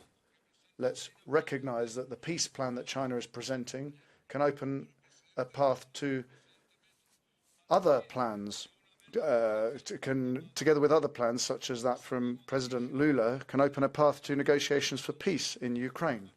Let's have the EU being part of the solution rather than active part of the problem. Let's not continue along a path that is leading to a Cold War situation with the world divided into various economically separate blocs, a world that would be damaging in the short term in economic terms, but would also, in the medium term, put us on the verge of a nuclear holocaust. We want dialogue, independence, and most importantly, we want peace. Thank you, President. Thank you very much. And next we have Milan Uhrik. You have the floor. Thank you very much, colleague. The French President Macron, after visiting China, has said that Europe needs more strategic autonomy and that it shouldn't be vassal to the United States. I do not tend to agree with Emmanuel Macron, but this time I will make an exception, and I think he was right, because the current EU policy doesn't make sense and it destroys Europe. First, you led us into conflict with Russia because it's in the foreign policy interest of the USA. Then you adopted liquidatory policies and sanctions to force us to buy more expensive gas from the United States. Now you are pushing us into confrontation with China because USA sees China as a threat to its world dominance. Instead of Europe grasping and seizing the opportunity which the developing Asia presents, you see threat in everyone, or you see an enemy in everyone. Soon we'll be adopting sanctions against the entire world, and the world will be isolated, but we are going to end up isolated. It's high time, really high time, to end this confrontation policy. Thank you. Ďakujem pekne. Ako ďalší vystúpi pán Radoslav Sikorský. Thank you. Now Radoslav Sikorský, you have the floor. Mr. President, Commissioners, ladies and gentlemen, I believe that our policy on China is in fact quite clear. To collaborate where possible, to compete where needed, and to confront where necessary. We need to make ourselves a little less dependent on China. We need to make ourselves more self-reliant on defense. But basically, the policy can continue indefinitely for mutual benefit. But we have two red lines. Don't arm Russia. Don't attack Taiwan. If you arm Russia, we will have a trade war. If you attack Taiwan, then despite what some say or wish, we would eventually come down on the side of our ally, the United States. Therefore, I have a piece of advice and a plea. Don't repeat Russia's catastrophic mistake. Instead, help her get out of it. Thank you. Ďakujem veľmi pekne a ďalšia vystúpi pani Elizabeth. Thank you very much. Now we have Elisabetta Gualmini. You have the floor. Presidente, caro. Thanks, Mr. President, Vice President, President of the Commission. We've finally heard some truth when it comes to relations between the EU and China, because, Mr. Borrell, it's not just a question of formally dividing up the work, who does what. We need to give powerful political messages. We need a political vision. It's good, therefore, that Ms. von der Leyen talked about the risks, de-risking instead of decoupling. We can't decouple from our trade relations with China. It would be absurd. It's good that Macron said we can't be followers of the United States. We need to look for our third way. We need to look for autonomy. But there have to be two conditions. First of all, China needs to cooperate when it comes to peace negotiations with their old pal Putin, but also foreign policies never divorced from internal aspects. Europe's a big, great democracy, so we're defending democracy in the Ukraine, so why shouldn't we defend it in Taiwan as well? We need to talk about this, but we need to talk powerfully. We need more policy and less bureaucracy. Thank you. Ďakujem veľmi pekne. Ďalšia vystúpi pani. Thank you very much. The next speaker is Ms. Nicola Bear. You have the floor. Freiheit und Menschenrechte. China limits freedom and human rights. China is boosting its cooperation with authoritarian regimes in Russia and China. And this is an alarming development with a view to Russia's war in Ukraine and the international order. Who still believes that they can influence what China does through pro-China trade policies or by political finger-pointing? The EU must stand together and nail our colours to the mast. Standing by Taiwan is in line with both our values and our interests. Together with our transatlantic allies, we must clearly show Beijing how high the cost of an attack on Taiwan would be. Our message is clear. Those who cause breaches of the peace will trigger a political firestorm from which there can be no winners. In addition, as the EU, we must boost our economic and geopolitical position in a decisive and united manner. We must push our interests, build partnerships, and ensure sovereignty, for example, by dealing with issues relating to the supply of raw materials with reliable partners. That's what Europe should do. Thank you. Ďakujem veľmi pekne. Thank you. And the next speaker is Ms. Henrike Hahn. Wir brauchen in Europa. In Europe, we don't need an anti-China hysteria nor naivety. Neither is appropriate. China for Europe is an important trade partner. We need to work together on climate protection and green future industries. And China is number one when it comes to greenhouse gas emissions, so we can't ignore that. Europe and China, however, are not like-minded partners by any stretch of the imagination if you look at forced workers in Xinjiang. And so it's important that we have cooperation, but to have a decoupling of relations with China is not an option. But when it comes to risks, we need to reduce our risks and become more independent. But we need to strengthen our approach from within. And that's what we're doing by having the Net Zero Industry Act, the Critical Materials Act, and the CHIPS Act. But given the economic obligations of the EU, we cannot just throw out and eject all of our values. We still need to apply social criteria. That has to be the European approach. In the EU, we need a common European strategy for a China which has declared that it will be a world power in 2049. And the current status of Taiwan cannot be unilaterally changed, and certainly not by military means. When it comes to critical sectors, we're going to have to look very closely. Our trade instruments need to be sharpened. We need to see if imports and exports are in harmony with our security and climate interests. And in doing that, we will not forget our dialogue between us and China. Thank you. Thank you very much. And the next speaker is Mr. Carlo Fidanza. You have the floor. Grazie, Presidente.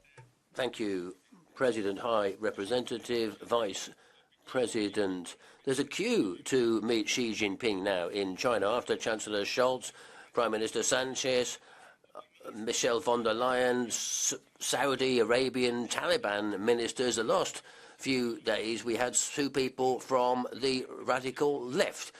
President Lula from Brazil, who made it very clear where he stood in the division between democracy and autocracy.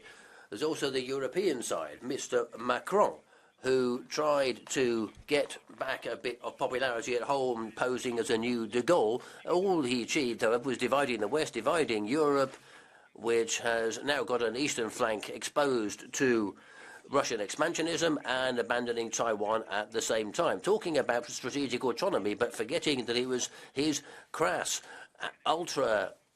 environmental policies which are going to condemn us to ever greater dependence on communist China, and that is not a consistent strategy. Thank you. Thank you very much. The next speaker is Mr. Joachim Kroes. Vielen Dank, Herr Präsident. Thank you, President and Mr. Borrell. Colleagues, well, we're focusing on coming up with a joint strategy as to how we can work with and deal with China. But as we do that, one of the main EU representatives is throwing sand into the gearbox. I'm talking about President Macron here. He says that perhaps Europe is getting too involved in the conflict over between China and Taiwan. And Mr. Weber, but Mr. Weber, others have also agreed with what Mr. Macron has said. I mean, criticising is easy, but it's better to understand. Colleagues, what can we learn out of the events of recent weeks? If we believe that we can criticise China openly and dictate what it's going to do, well, I think it's pretty clear that that's not going to be possible. China has shown us that. The result is absolutely nothing. Macron, however, was welcomed with a red carpet and came home with a series of fat contracts. President von der Leyen, no red carpet, no military parade, no press conference with President Xi. That is the political reality when it comes to relations between the EU and China. Colleagues, let's be honest about this. China sees us as an extended branch of the United States. And until we can emancipate ourselves from that situation, that won't change. And then any discussions on relations or strategies with or vis-à-vis China will simply lead to nothing. That's something that none of us can want, colleagues. Thank you. Ďakujem veľmi pekne a Thank you very much. The next speaker is Mr. Mick Wallace. Mr. Grell, if the EU should have a coherent strategy for the EU-China relations, it should not originate in Brussels. We just had the embarrassing spectacle of the Commission President speaking ahead of a major diplomatic visit to China and slinging accusations at a Chinese government that have scant connection to reality. The remarks were so bizarre and contradictory, it was difficult to decipher who their intended audience was. The fact is that some EU countries have good relations, trade and otherwise, with China, and other EU countries are less enthusiastic. There's a Washington-led campaign to counter China's economic influence in the world. So we see US talking points about internal repression and assertive behaviour abroad being parroted by EU representatives, while the US has no problem growing its trade and investment with China year on year. US financial capital wants to make profits in China and in Europe, and driving a wedge between the EU and China is a good way of going about it for them. And very sadly, there's people in Brussels who appear to be helping them to do it. Ďakujem veľmi pekne. Ďalší vystúpi pán Nicola Bay. Prosím. Thank you. The next speaker is Mr. Nicola Bay. What a humiliating failure for Emmanuel Macron, who pulled off the double whammy of getting nothing from Beijing and simultaneously upsetting our closest allies. Going to China, speaking on behalf of Europe without any mandate from the Council, talking too much, as usual, affirming positions that are contrary to those of many of our friends and allies. Emmanuel Macron once again humiliated France and weakened the European entente. It's even more shameful because he didn't have any political courage. He went and told the Chinese exactly what they wanted to hear. Macron claims he's not the follower of Washington, but he finally showed himself subservient to Beijing. And yet, if Europeans have a common interest when it comes to China, it needs to treat her as she is, a trade partner, yes, not always a loyal trade partner, far from it, and in particular a systemic rival of whom we need to wean off our dependence. And the US and China both protect their interests. We need to stop being foolish and feeble in the face of those who take advantage. The delighted beneficiaries are docility. Thank you. Herr Präsident. Thank you, President.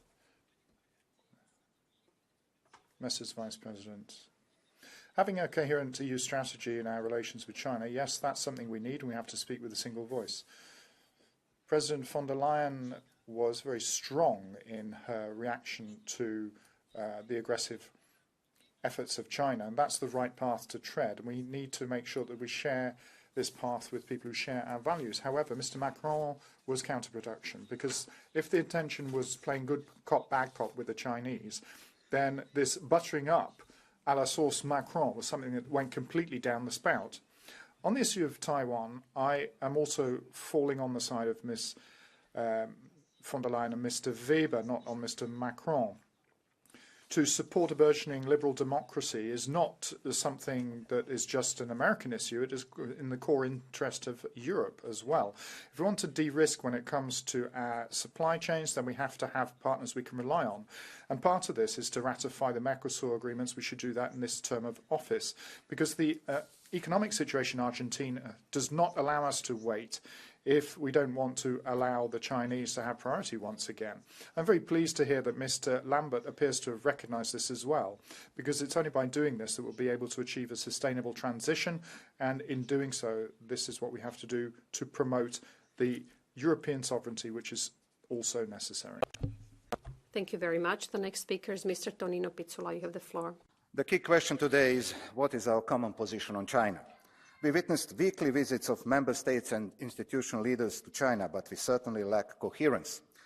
Our relations with China should not become another issue that creates internal divisions. One does not prove strategic autonomy by being autonomous from other member states, and institutional leaders should think twice before providing EU cover for individual visits. Our relations with China also reflect our global ambitions. We have some strategies and global gateway, but we are lagging in practice. We are #1 world donor, but China is a #1 trading partner for 120 countries worldwide. Moreover, in the last 20 years, more than 40 countries reverted to semi-autocratic or autocratic regimes. Therefore, the European Union cannot simply walk away from traditional alliances that define the future of democracy. And only united Europe is a strong Europe. Thank you. Ďakujem veľmi pekne. Ďalší vystupí pán. Thank you very much. The next speaker is Mr. Dragoš Tudorake. You have the floor. Thank you, Chair. Dear colleagues, I think we all agree that we want a stronger, more powerful union.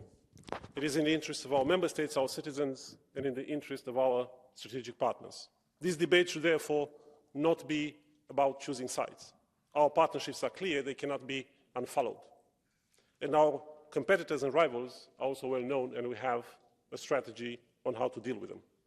So let's focus less on semantics and more on actions needed to improve our capabilities and develop coherent foreign policy tools. Playing with the 50 shades of strategic autonomy and then wasting time elucidating their significance is not only weakening our global position, but it is strengthening our rivals.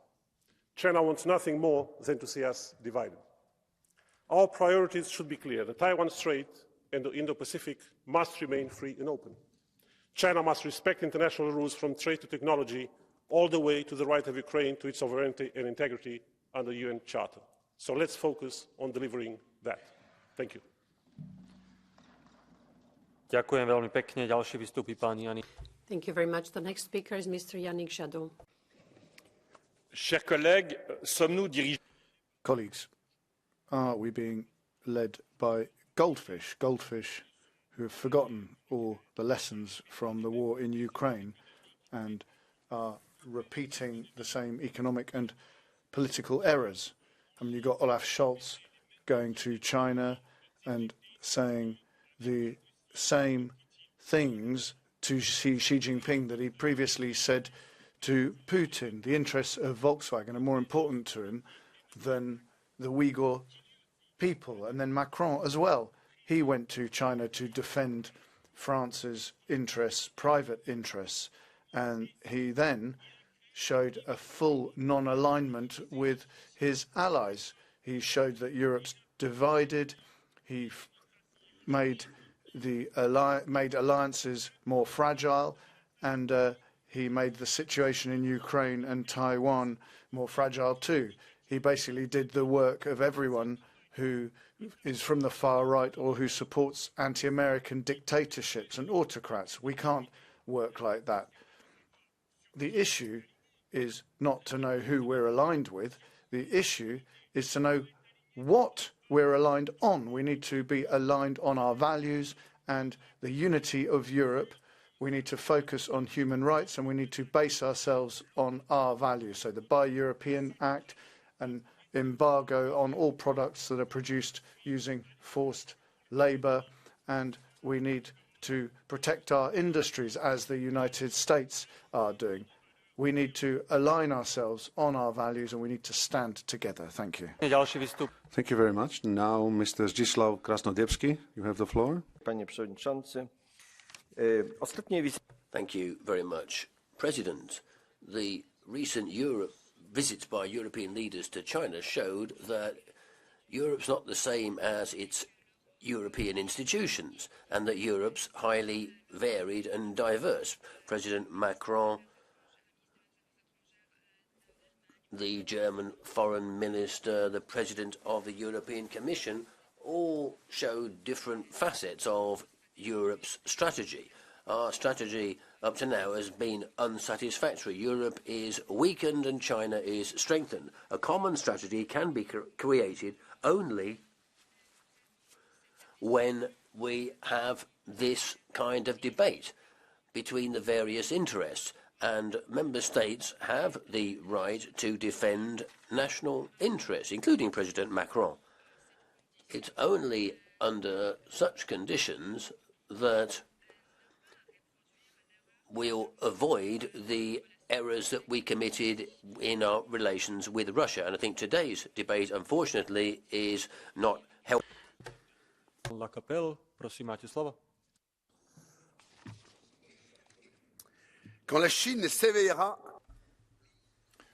When China will awake, the earth will shake. That's what Napoleon said.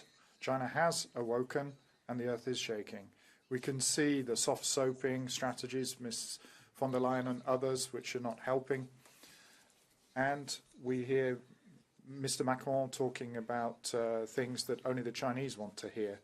There doesn't seem to be any common line against China. I've taken some examples, but the electric car is a perfect example. Stopping the sale of combustion engines by 2035 is handing the advantage in industrial terms to China, because all the metals that are necessary to put forward to produce batteries are in China. And that is the only way you can have competitive electric cars. So that's the suicidal European automobile strategy. That's just one example. But the delocalization strategy of globalization that we've seen for at least 5 years is something that's helping China as well. If we don't break that policy, we'll remain prisoners. Thank you. Thank you very much. And now Mr. Ivan Vilibor Sinčić, you have the floor. Thank you very much, dear colleagues. We are witnesses to creation of a multipolar world, which is unavoidable. So let's talk about this future. It is not only China that is the problem, but also India, Latin America, Indonesia, and so on. The time of the strong West is on the decline, and the political elites of the West are to blame for. They are always right, they never make mistakes, and they are never held responsible. They also keep meeting with their cronies from Davos, and they're not interested in demonstrations of millions of citizens. Elites, instead of strengthening the citizens and the prosperity, are more interested in the portfolio of BlackRock. And this leads to the fact that the influence of the West will only be a shadow of its former self. The one who is most likely to lose is Europe. If we continue with these policies, we will become paupers, not respected, not consulted, and our economy will become a museum of industrial heritage. For smaller countries as Croatia, this is better because they will have more room for development. If they cannot find understanding in one place, they will find it at another. No more blackmails, no more oppression. Croatia will be able to use business opportunities in the rest of the world, which it could not do in the past. It is time for a new age. Thank you very much. Now, Siegfried Mureşan, you have the floor. Thank you, Mr. President, High Representative, Executive Vice Presidents. 4 points from my side on China. Firstly, reduce dependencies on China. We saw with regards to the Russian Federation, any dependency on an undemocratic, on an autocratic regime can be a vulnerability to the European Union. It is a significant risk to the European Union, particularly in times of crisis. We should learn from this. We should invest in research, innovation, use our single market, modernize our digital single market, make sure that our companies become even more competitive on the global scale so that we are as less dependent on China as possible. First point. Second point, economically, China is a significant partner to us. We are a significant partner to them. We are the largest export market for Chinese products, so we should work and insist on reciprocity. Improve access to the Chinese market for European companies. Make sure that conditions for European companies in China are being improved and unfair practices are being terminated. Thirdly, values. Values are important to us. We should not compromise on values.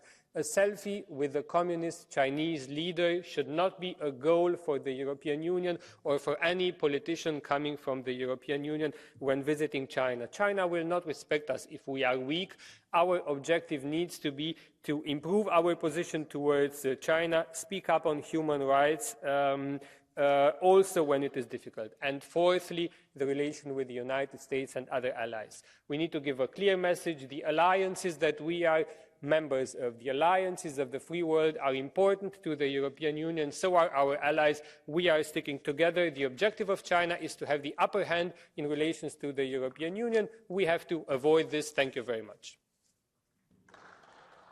Thank you. The next speaker is Mr. Bernd Lange. You have the floor. Thank you, President, Commissioner, High Representative. Well, we need a consistent strategy. I think we should leave theatre aside here and really establish our own interests. So let me make a couple of points on this. Firstly, what is the situation when it comes to trade with China? Well, 95% of it is non-critical, 5% of it is critical. So I think we need to strengthen areas where it is critical, such as raw materials, for example. Second, can we defend our interests in the face of coercion? Well, yes, we have the Foreign Subsidies Act, etc. So we have the legislation in place.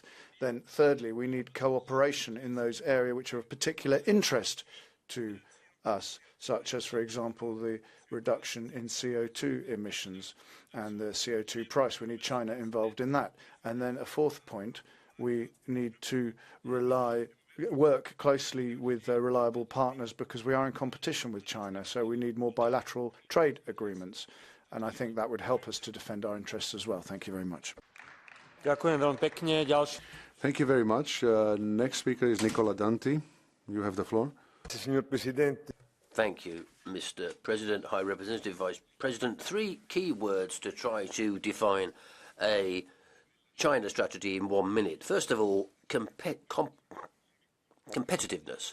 China is a significant economic competitor. In this sense, strategic autonomy is a key element to avoid us being in an inferior position.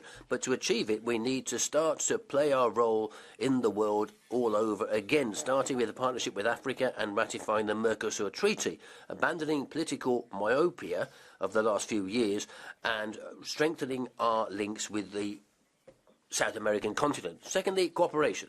The huge Chinese markets as a huge extraordinary opportunity for our companies, just as we are for them. Thirdly, rules.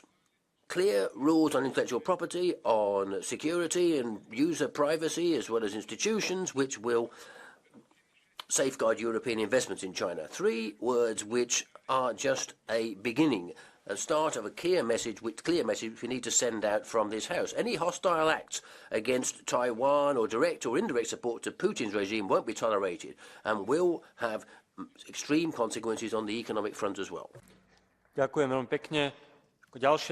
Thank you very much. The next speaker is Ms. Marketa Gregorova. You have the floor. Dear colleagues, China is a big country and you are small countries, and that is a fact. That's what China's foreign minister said in 2010.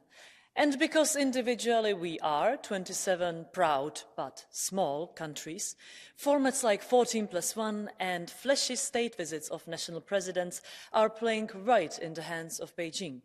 And if the Commission President or High Representative are coming along but are clearly playing side role, I wonder if this benefits us Europeans at all, and how much it harms our Taiwanese allies or Uyghur friends.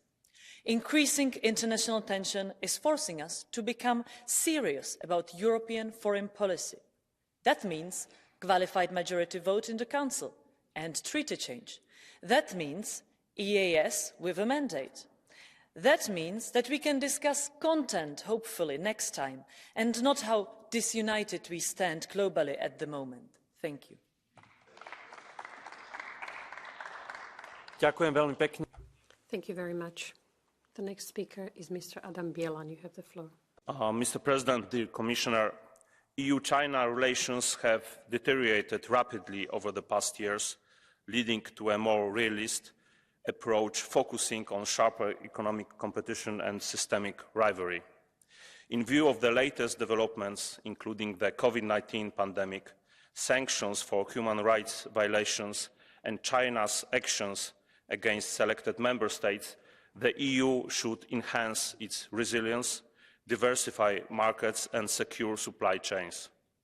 Moving forward, we should work towards a more balanced and sustainable approach to our relations with China, based on strategic priorities. In this regard, I believe there is an opportunity to cooperate on a positive agenda, such as on cooperation in biodiversity, sustainable development and climate change. These engagements should be on equal terms and based on the principle of reciprocity. While China remains a competitor, partner and systemic rival, the EU must strive to reduce its dependency on China while simultaneously engage in constructive dialogue. Thank you. Thank you very much. The next speaker is Ms. Clara Ponsati-Obiols. You have the floor. President, when we talk about China and human rights, we talk about individual and collective freedoms. We talk about repression of minorities, as the case of the Uyghurs, and the right of self-determination, as it is in Taiwan. But Europe will not get respect until we first do our own homework. Europe has a choice. It can act like a big Switzerland or be a bad copy of China. We can be a union grounded on communities based on self-determination, where prosperity is fueled by diversity, ingenuity, and freedom. Or by looking the other way, when nations, peoples, and political rights are vexed, we will become a degraded version of an authoritarian regime. Europe has a lot of homework, and Catalonia is a test to check progress. So far, we're failing. Thank you. Ďakujem veľmi pekne. Thank you very much. The next speaker is Mr. Jürgen Warborn. You have the floor. Mr. President, the European Union stands for open, rules-based and fair trade. We are also the foremost defender of democracy, freedom and human dignity. It is no news that China is very different. It's a communist autocracy with massive state control of the market, denying its citizens basic human rights and threatening its peaceful neighbors. China cannot be treated like any other trading partner. We want to have a close relationship and we want to increase the trade, but that requires a positive movement from China, of human rights being granted, subsidies abandoned, and the freedom of the Taiwanese people respected. We shall not seek unnecessary confrontation, but we need to show firmness toward China and be crystal clear about what is right and what is wrong.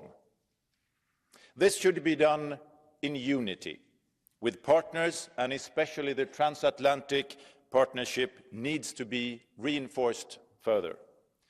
In addition, we must drastically reduce our dependency on China for critical raw materials and diversify our supply chains. This could be done with the Mercosur Treaty free trade agreements with Australia and New Zealand. So in summary, we shall cooperate where beneficial, we shall compete where needed and confront when necessary. Thank you. Ďakujem veľmi pekne. Thank you very much. The next speaker is Ms. Inma Rodriguez Pinheiro. You have the floor. Gracias, presidente, señor. Thank you, Mr. President, Mr. Dombrovskis, Mr. Borrell. I'm going to talk about two key aspects to bear in mind in our relations with China. First of all, trade relations. They've worsened considerably. There's an unsustainable deficit. We're too dependent on certain fundamental raw materials, and there are differences in the laws. Secondly, China's role as a global player, which has to play a bigger role in defending human rights, peace, stability in the Strait of Taiwan, put an end to Putin's war and help fight climate change. The Union needs strategic autonomy that's open if we want to achieve more balanced relations, reciprocal relations, relations based on fair competition and defence of our own interests. So I welcome the new trade defence instruments for critical raw materials. But, Mr. Dombrovskis, we need to have measures to control investments from abroad into the European Union. We need to be consistent and coordinate our relations with Beijing. So it's vital, I think, that we make sure that the High Representative, I congratulate him on his work, should be in charge of that. Thank you. Ďakujem veľmi pekne. Thank you very much. The next speaker is Ms. Karin Karlsbro. You have the floor.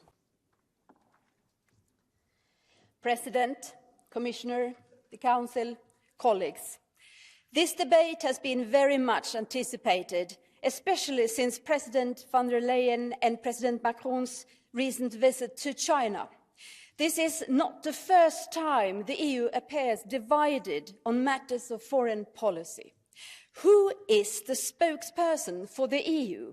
Is it Borrell, Michel, von der Leyen, Macron, or is it Schulz? This underlines the need for a renewed and coherent EU-China strategy.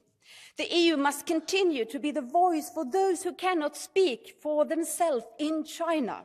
And there should be no doubt, absolutely no doubt, that Europe stands with Taiwan. We can't be afraid of aligning strategy with our democratic allies. As democracies, we must stand together, always. Thank you. Ďakujem veľmi pekne. Thank you very much. The next speaker is Mr. Bert-Jan Ruijsen. You have the floor.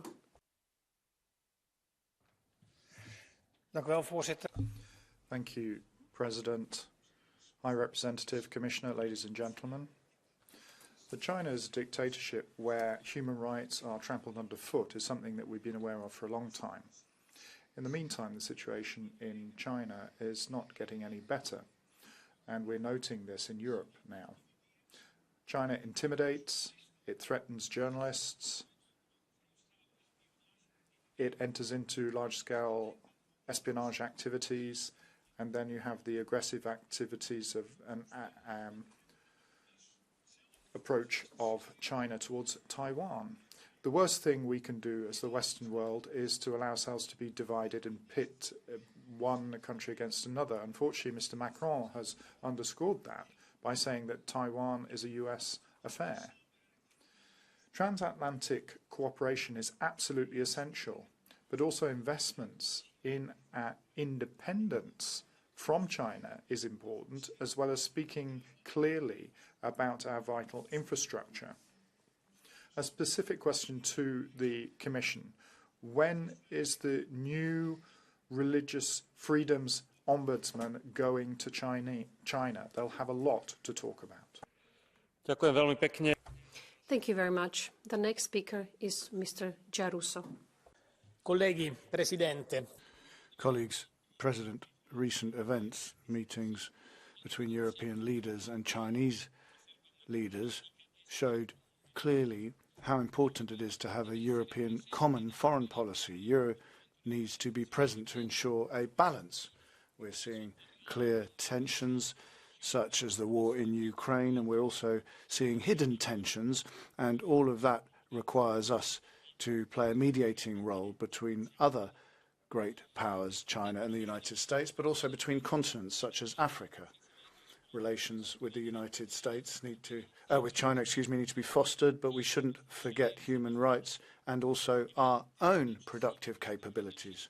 We also need to avoid unnecessary tensions between the United States and China. That's a task that only Europe can fulfill. But we need, in our actions, to ensure that we're aware of how important our role is also during the coming decades. People look at us very closely, and we also need to take account of the climate and environment emergency, which China cannot ignore either. Let's act together. Thank you. Thank you very much. The next speaker is Mr. Lukas Mandl. You have the floor. Thank you very much, President, Commissioner, High Representative, ladies and gentlemen. It's important that the European Union reflect the title of this debate and has a coherent strategy vis-à-vis China. And the strategic compass that we adopted recently makes it very clear. It sees China as just a strategic partner.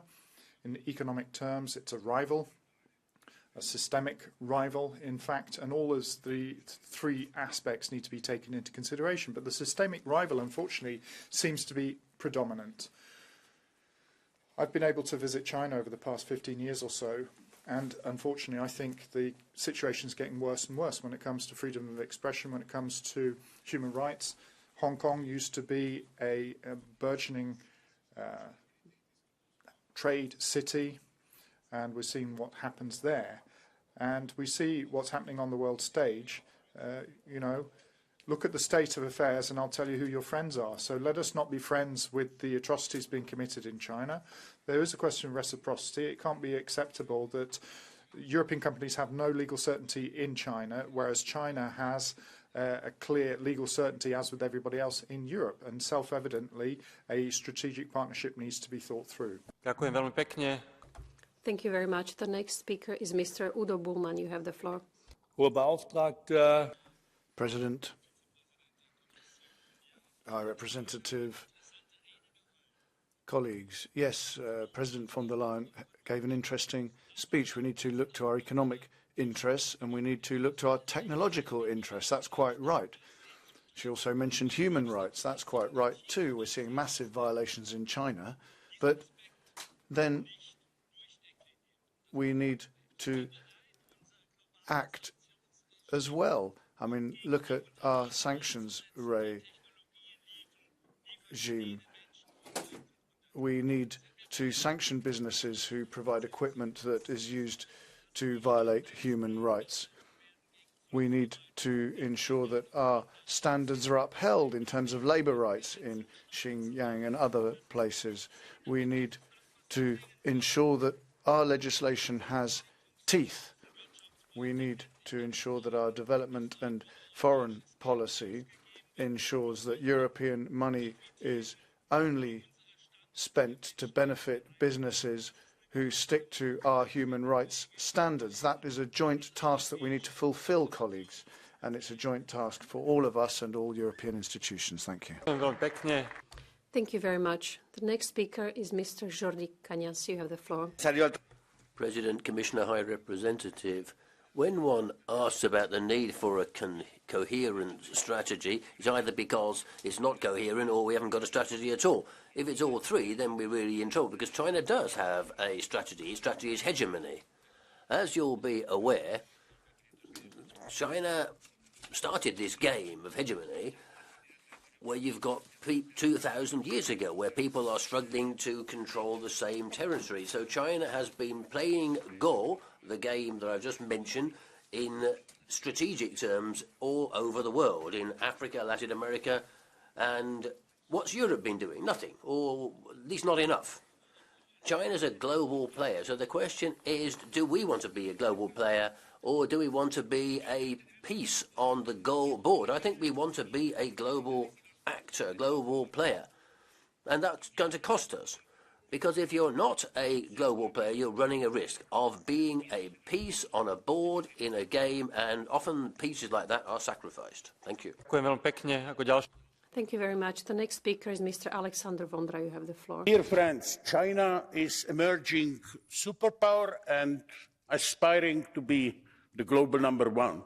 Therefore, we definitely are in a situation of need of having a proper and coherent strategy, but this not be done according to lines which we have seen the last week, when President Macron went to China to pursue the economic interest of its own country, and as a reward to his host, offered a vision of European equidistance to the United States and China at the same time. He did even worse in the name of the EU. He was speaking about the EU strategic autonomy, but offered a strategic ambiguity instead. And he did in a situation when we terribly need strong NATO and the cooperation of the US in the Ukraine. Next time, we must do much better. Thank you very much. The next speaker is Mr. Mislav Kolakušić. You have the floor. Dear colleagues, citizens, 3 decades ago, Europe was a world power, and China was a relatively poor country, developing country. That was a time when Europe was led by strong national politicians, and today they're guided by men wearing dresses. Today, China is a world and economic superpower, and the EU is a completely irrelevant player on the world map, apart as a tourist destination. Today, the European Union is forcing production of electric cars. 95% of lithium, without which electric cars cannot be produced, is produced today in China. When we impose sanctions China, after Russia, will completely halt the production of electric cars in the EU. So this is the route we are taking. No, thank you. Thank you very much. The next speaker is Mr. Francisco Millán. You have the floor. Thank you, President. Well, China is a great power. It's crucial in the world today, and it's a country that the European Union cannot ignore. Its cooperation is crucial to deal with global challenges. We need to correct the massive imbalances in our trade relations, and we need to ensure we have less dependency on Chinese products in some areas. That makes us vulnerable. Lithium, for example, critical materials. That's crucial for the production of electric vehicles, for example, and depending on Chinese lithium is a problem. We need to diversify our suppliers to avoid full dependency on China. We need to reduce risks. We could go for lithium from Chile, for example. Unfortunately, China is trying to change the world order, which has enabled it to develop massively over the last 20 years. It's a member of the Security Council, but it doesn't seem bothered by China's violation of the basic tenets of international law, such as not using force. It's closer to Russia than Ukraine, and that influences our relations with China. We're seeing tensions increase between US and China, and the US is our most important partner. We must stick with Washington on this. Thank you. Thank you very much. The next speaker, Mr. Glucksmann. High Representative, the CPC is putting the Uyghurs in concentration camps. The French National Assembly has said that there is a genocide and denounces it. This parliament too, but that doesn't count apparently. Xi Jinping's regime brings down the Tibetans, the Hong Kongers, uses secret police in our own cities and launches cyber attacks against our infrastructure and our institutions. But apparently that doesn't matter. That doesn't matter to the French president who went to Beijing and made the same mistakes that were made in Moscow. Why? Because we apparently need China. Let me remind you that for 20 years we were told the exact same thing about Putin's Russia. We sacrificed the Ukrainians, the Georgians, the Chechens and more. We sacrificed our principles because we apparently needed Russia, and now there is war in Europe. Let's not make the same mistake again. It's not about moralizing, it's about realism. If we are indolent, if we are cupid, and we have been, that has meant that we've shifted production to China. We've been hoisted by our own petard. We need to be autonomous now. We have to be courageous and show what we want to be. Thank you. The next speaker, Mr. Verhofstadt. I have to tell you one thing. I was pleased that you got COVID. I was pleased that you got COVID a few days ago, and that you didn't go to China, because it only adds more cacophony to the positions of Europe on China. So very well that you stay at home. But I have a request to you. It's your task to come forward now with a new strategic paper. You know, the strategic paper on China dates from 2016. 2016. I know, then we actualized the paper of 2016, Mr. Butikover, in 2019. And then in the meanwhile, what happened is everything what happened in Hong Kong. Because everybody's talking about Ukraine, but things changed fundamentally when? At the moment of Hong Kong. Because the consensus worldwide was one China, two systems. And if China doesn't accept any more two systems, why we should accept one China? Is the one or the other?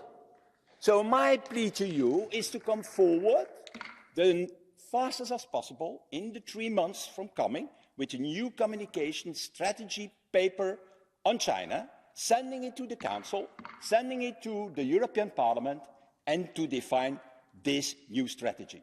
The fastest as possible. That is what we need to do.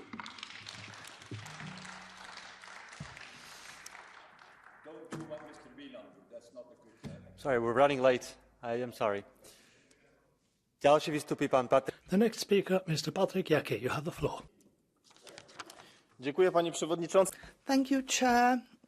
Commissioners, President Macron signed an agreement in China and he talked about strategic autonomy of Europe. However, you have been building strategic autonomy of the EU for years with Russia against Poland. And in the face of the war, you left Europe completely helpless militarily, economically and so on. And now Macron goes to China and asks for more of the same.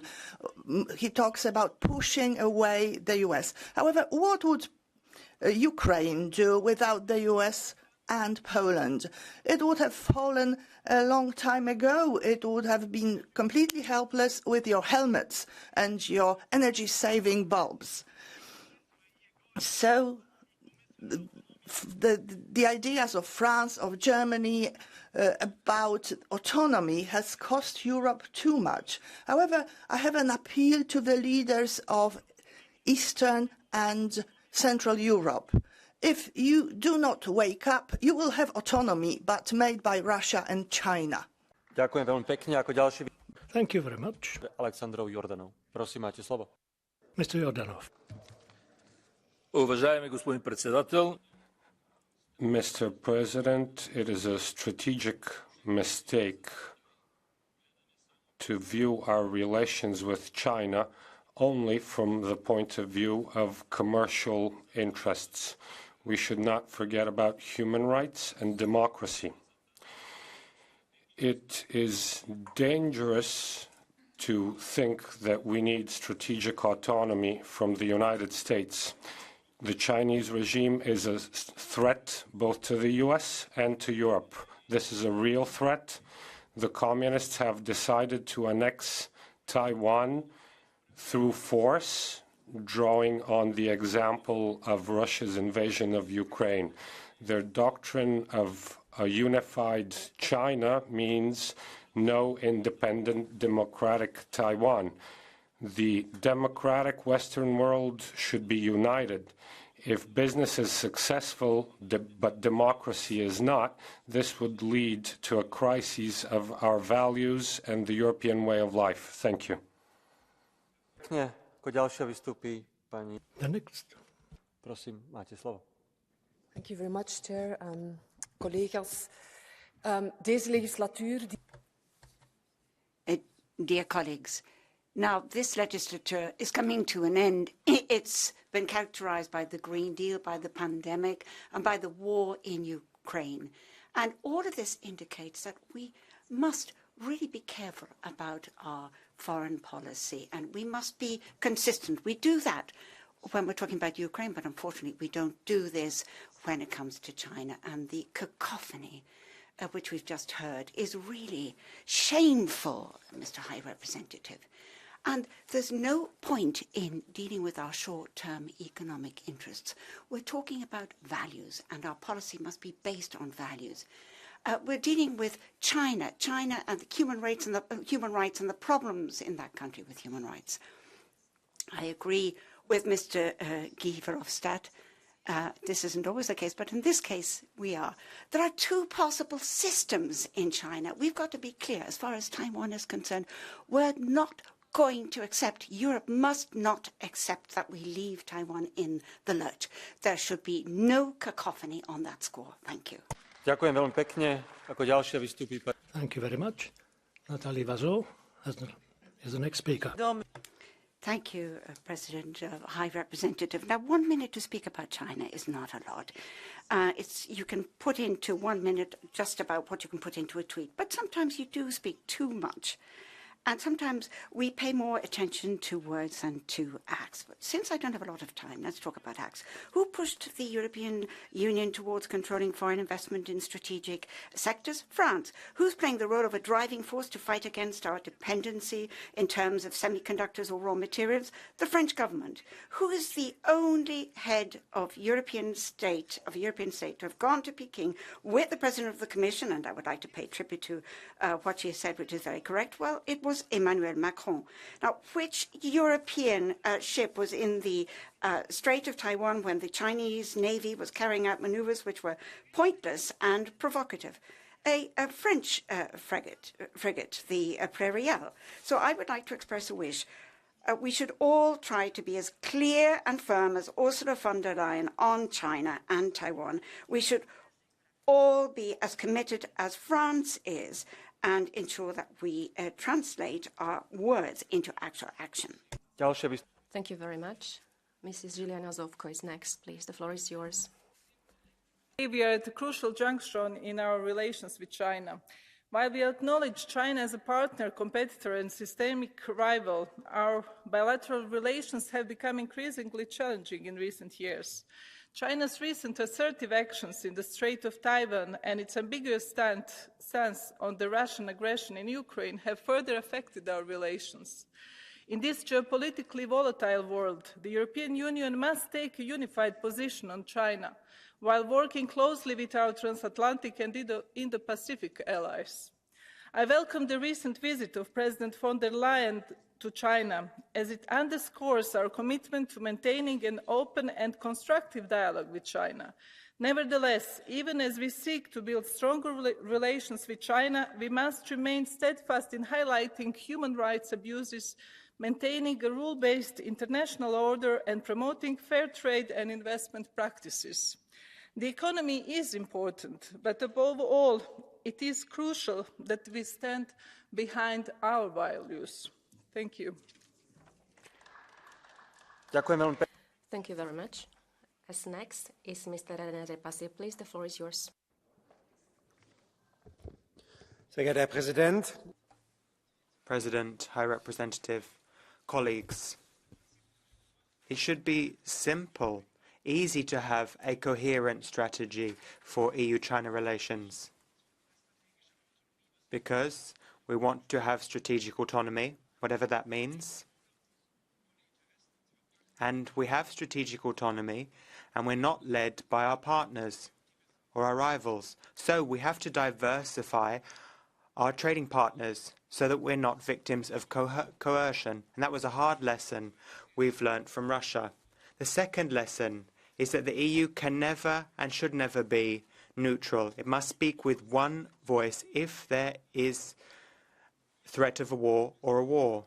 And we need to react appropriately. If we are going to act appropriately, we have to learn lessons, but we haven't learned those lessons yet. For me, it's clear.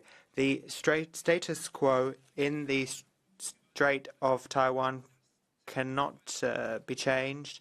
All of this is part of a coherent strategy vis-à-vis China, and we all need to stick to that. There can't be any national interests that come to the fore. Thank you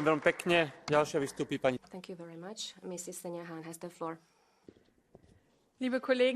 Colleagues, I'm from Hamburg, and our wonderful port has become the most recent symbol of dependence on China. A container terminal in Chinese hands doesn't sound relevant unless you think about all the puzzle pieces.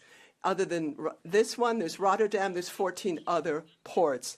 And when we put all these puzzle pieces together, then we see systemic competition in all political areas. So we're at the beginning of an age of AI with so many opportunities for our society. At the same time, we have to take a warning from the Chinese surveillance state that that's not the direction we want to go. We cannot be dependent on technology made in China, because economic dependence on China is a speciality. And when autocracies insist on the rule of the strongest, and they want, our offer has to be more cooperation among equals, more free trade with partners. In order to ensure peace and freedom and democracy, these are values that we have to bring forward in an alliance of democracies, an alliance that stands up to the autocrats of this world. Thank you very much. Mr. Paulo Rangel has the floor.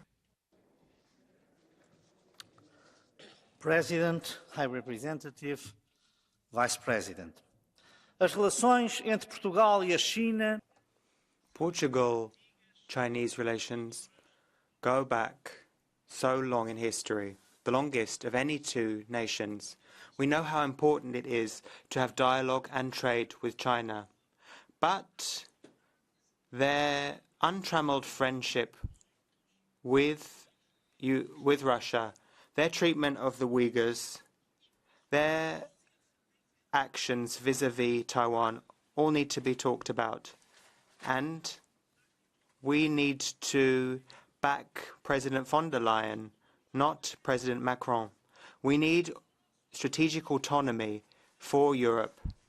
And our strategic rival, our systemic rival is not the US. Our systemic rival is China. So autonomy is not a third way.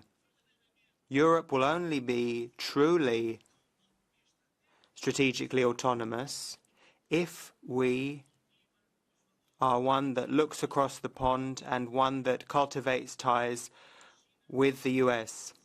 That's why we need to have a firm stance vis-à-vis China. We need to defend international order and we need to defend Taiwan and human rights. Ďakujem veľmi pekne. Thank you very much. Next is Mrs. Margarita Marques. Please, the floor is yours. Muito obrigada, Presidente. Thank you very much, President, Commissioner, High Representative. The EU-China strategy needs to be defined at interinstitutional level. One single institution on its own cannot come up with the EU's position vis-à-vis China. And that's why we're having this debate. The EU is a global powerhouse, and it has to come up with its own priorities and its own way forward in its dialogue with China. That's why, since the Lisbon Treaty, we've had the High Representative for Foreign Affairs, for External Matters.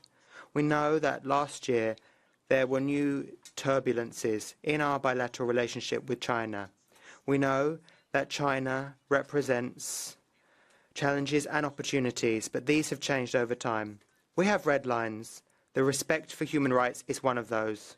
But China is an important partner in terms of the global balance.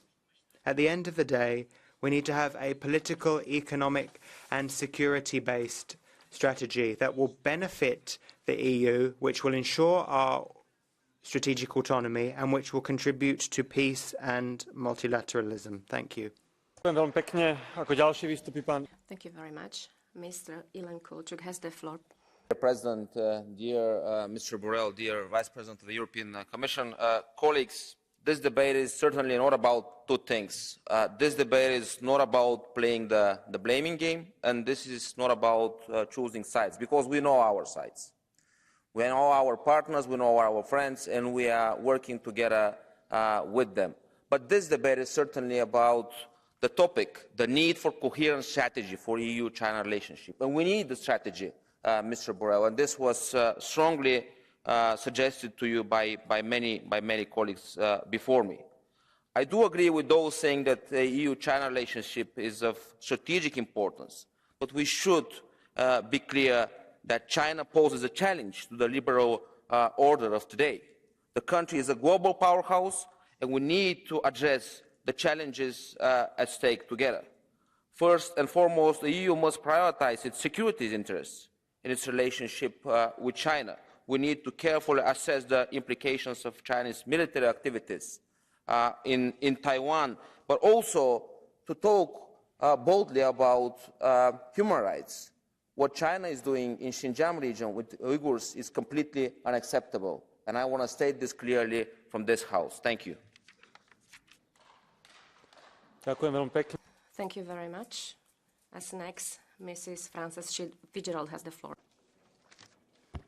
China looks at Europe and sees division. We must show unity and strength. As President von der Leyen has cautioned, we must clearly set the terms of a healthy engagement.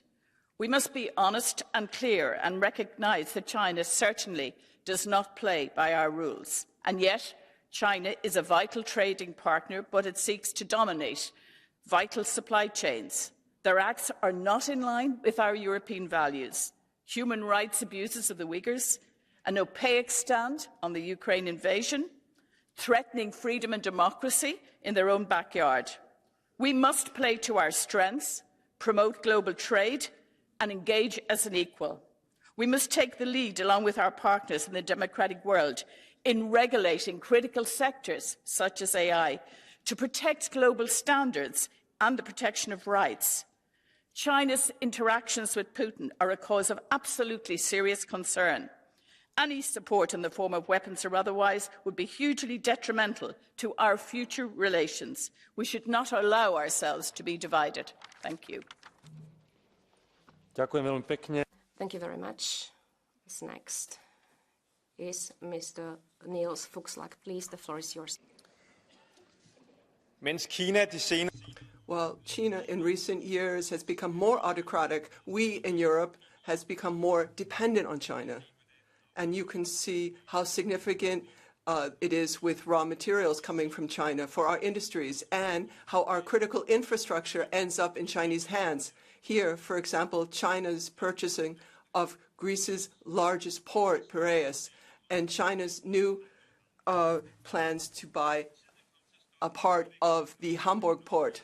So enough should be enough. So I have two proposals. First of all, in the EU, we should adopt a common definition of critical infrastructure and promise one another that we are not selling that to foreign powers. And then secondly, we have to look at the crucial industries, for example, mining or the production within the green sector. It's time that the EU has a more critical attitude towards China. We have to stand up for our values and see that freedom depends on independence. Thank you very much. As next, Mr. Štefanec has the floor. Please, the floor is yours. Dear colleagues, there is a clear learning from current international development, and that is that democracies should stand together. And this learning is even more applicable towards China. China's growth means really an economic opportunity, but China's growth means also a serious threat in terms of military, in terms of critical raw material, in terms of its growing influence in international organizations. What to do? The answer is definitely the European unity towards China's expansion and our close cooperation with the US. The most important European actions should be, firstly, to protect Taiwan, secondly, to strengthen and modernize our defense capacities, particularly in terms of cybersecurity, and thirdly, to secure our supply chain of critical raw materials. Ladies and gentlemen, the world is changing, and we are able to shape it only based on our European unity, our cooperation among democracies, and our position towards autocracies. Thank you indeed. Thank you very much. As next, Mr. Marcos Ros Sempere. Please, the floor is yours.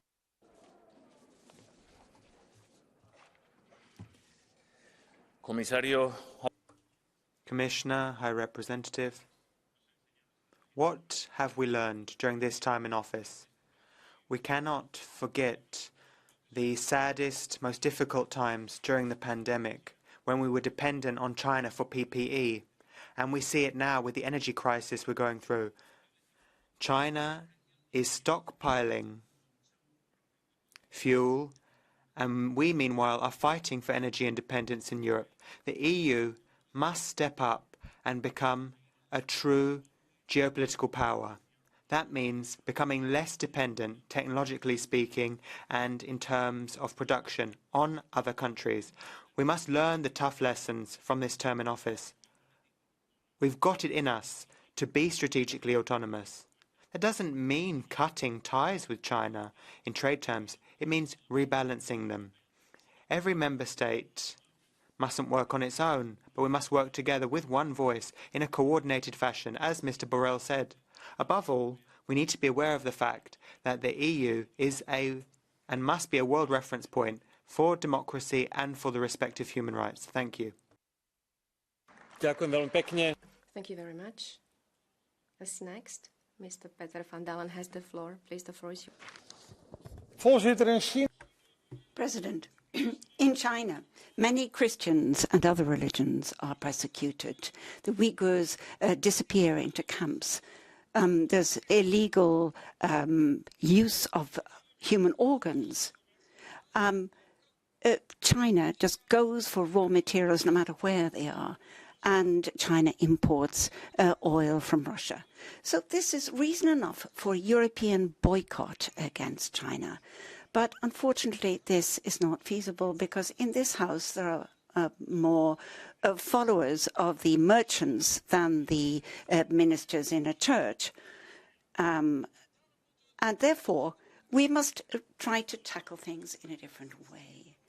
We have to think in terms of strengthening the European consumers' confidence in the value of European products, and the consumers must be encouraged not to buy Chinese products. We must insist that they not buy Chinese products, because that way Europe will be able to enhance its autonomy, we will be less dependent on China, and we will be helping our own producers. So let's strengthen each other's economy by buying European. Thank you.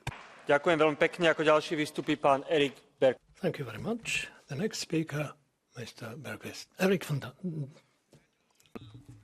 President, this week the Parliament is going to make very important decisions on the climate. The threat to the climate is global. The EU, China, they are dependent upon one another in order to meet this climate threat.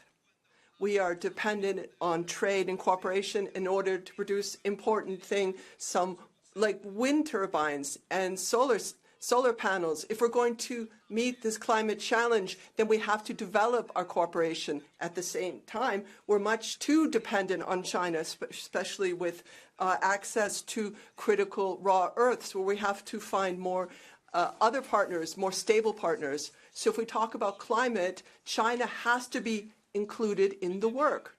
However, when we do that, we have to strengthen our demands and insist on their improving human rights, better labor conditions, and the rights of the regions to have independence. Thank you. Ďakujem veľmi pekne. Ako ďalší vystúpi pán. Thank you very much. The next speaker is Mr. Dirk Niedermayer. You have the floor. Mr. President, opening statement of High Representative and Commission President sum up well where is our relationship with China. It's not easy listening and nice one. We have unbalanced economic relationship. We are depending on China raw materials, technologies and products. There are concerns about security, especially in the case of Taiwan, and in the world of global politics, especially after Russian attack on Ukraine, we know that China is not playing on our favor. To correct current disequilibrium that was built over the decades by wrong policies, we need to act now, and anyway it will take many years to change it. To do it, we need a consistent, clear and transparent EU policy that is not undermined by short-term interest of some member states. I hope this debate will help us to get to that soon, as we badly need it. Thank you. Ďakujem veľmi pekne. Ako ďalší vystúpi. Thank you very much. The next speaker, Gabriel Mato. You have the floor. President, a coherent strategy for EU-China. That is something we need, but we also need to be realist. We need to have mutual trust and we need to have transparency.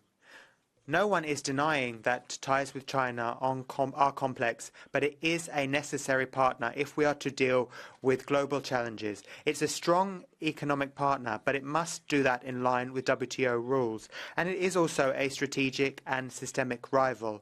Thus, the EU must have a medium and long-term strategy for China. That takes everything I've said on board, with clear objectives which complement each other and which are in line with our partners and like-minded allies, and we also need to have control mechanisms. The EU's leaders must work hand in hand and in unison. Only if we work together will the 27 move forward and have a stronger role in the world. And we need to look at what China is doing vis-à-vis Russia. China needs to show that it is on the right side of history there vis-à-vis Russia. Thank you very much. I do apologize to colleagues who have requested the catch the eye. We have to skip that because of us running late. So I'll now give the floor to the Executive Vice President of the Commission, Mr. Valdis Dombrovskis.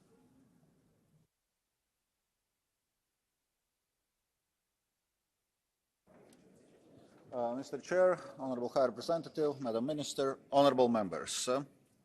I would like to thank you for this rich and vivid debate. It shows how timely it is.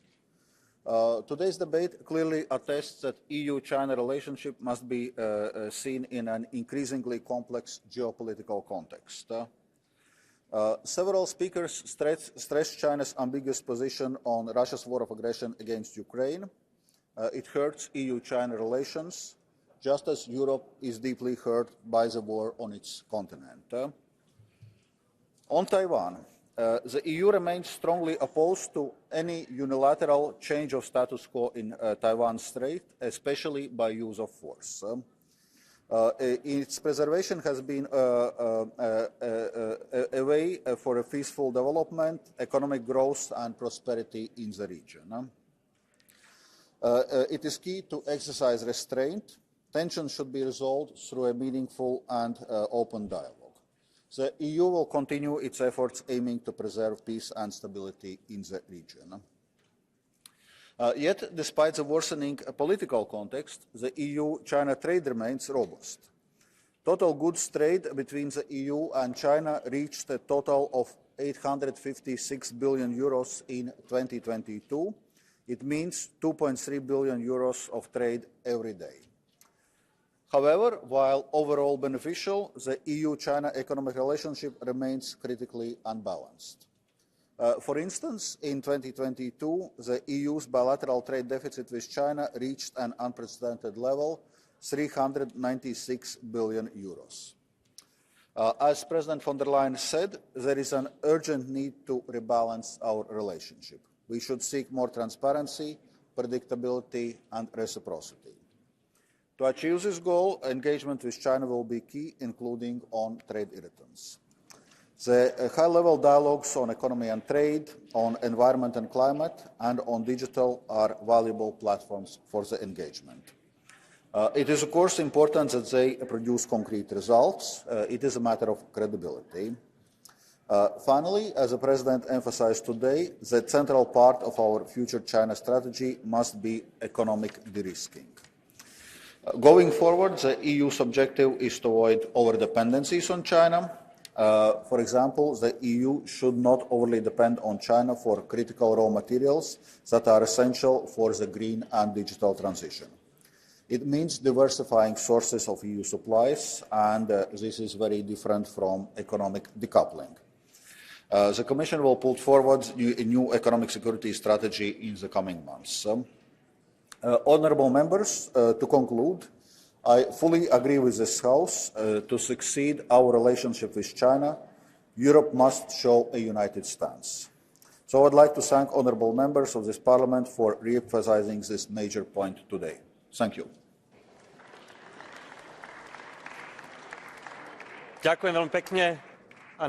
Thank you very much. And for the conclusion, Mr.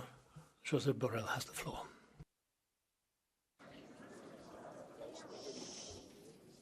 Señor Presidente, señoras. President, ladies and gentlemen, MEPs, I'll continue to speak Spanish. As former President of the European Parliament, it's so pleasing to me to see the European Parliament packed to the rafters, this hemicycle packed to the rafters. So I'm glad to see so many people. Ladies and gentlemen, I've listened to the debate, and many were critical about the so-called European cacophony, the fact that there are various voices, and not everyone is saying the same thing or in the same way. I think there are two reasons which explain why this has happened. The fact is simply that there are different points of view between the member states as regards China. This ought not to be a surprise to anyone. That's the way it is. The aim of a common policy is to smooth out these differences and find a common denominator. In order to do that, you have to work together, though. Then there's a second reason, which has led to what many MEPs have criticised. Indeed, there have been some failings to coordinate between the EU institutions and the member states. These could have been avoided. I think we need to note what's happened, be self-critical, and come up with solutions in the future that will be based on greater coordination between the institutions and between the states. So, between the institutions, i.e. between Commission and Council, between the Member States themselves, and then between the Member States and the institutions. A lot of criticism was also levelled against President Macron. I perused his speech in the Nexus Institute in The Hague, where he spoke and further developed his view of strategic autonomy.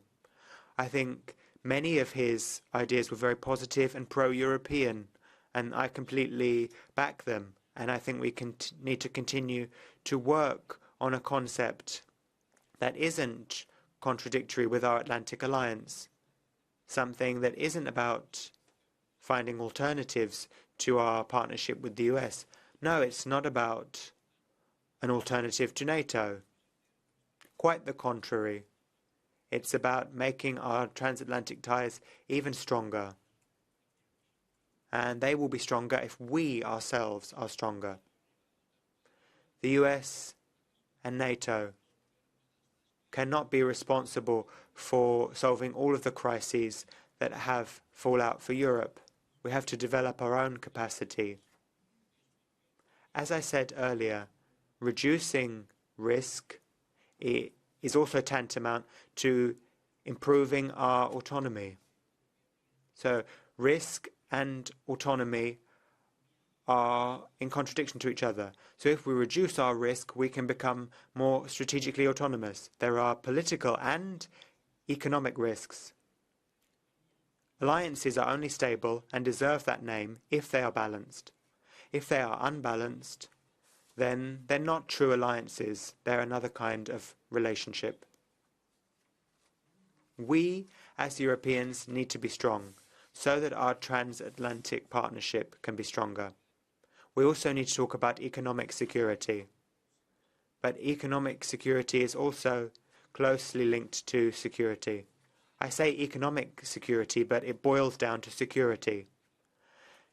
An integral part, and it's an integral part of external affairs. I'm glad that the Commission wants to work on this and work in this area, but it cannot do this alone. It depends on the Member States too, namely the Council. And we're going to prevent further cacophony. We are going to work together. We're going to have an economic security framework and a security framework. Let's not focus on the adjective, but on the noun. We have to come up with a new way to tackle security issues. And here the Parliament needs to play a key role, because we're talking about a highly political matter, a matter that affects our democracy and Europe's place in the world. Thank you very much. Thank you very much. That concludes the debate, and we'll resume shortly with the vote.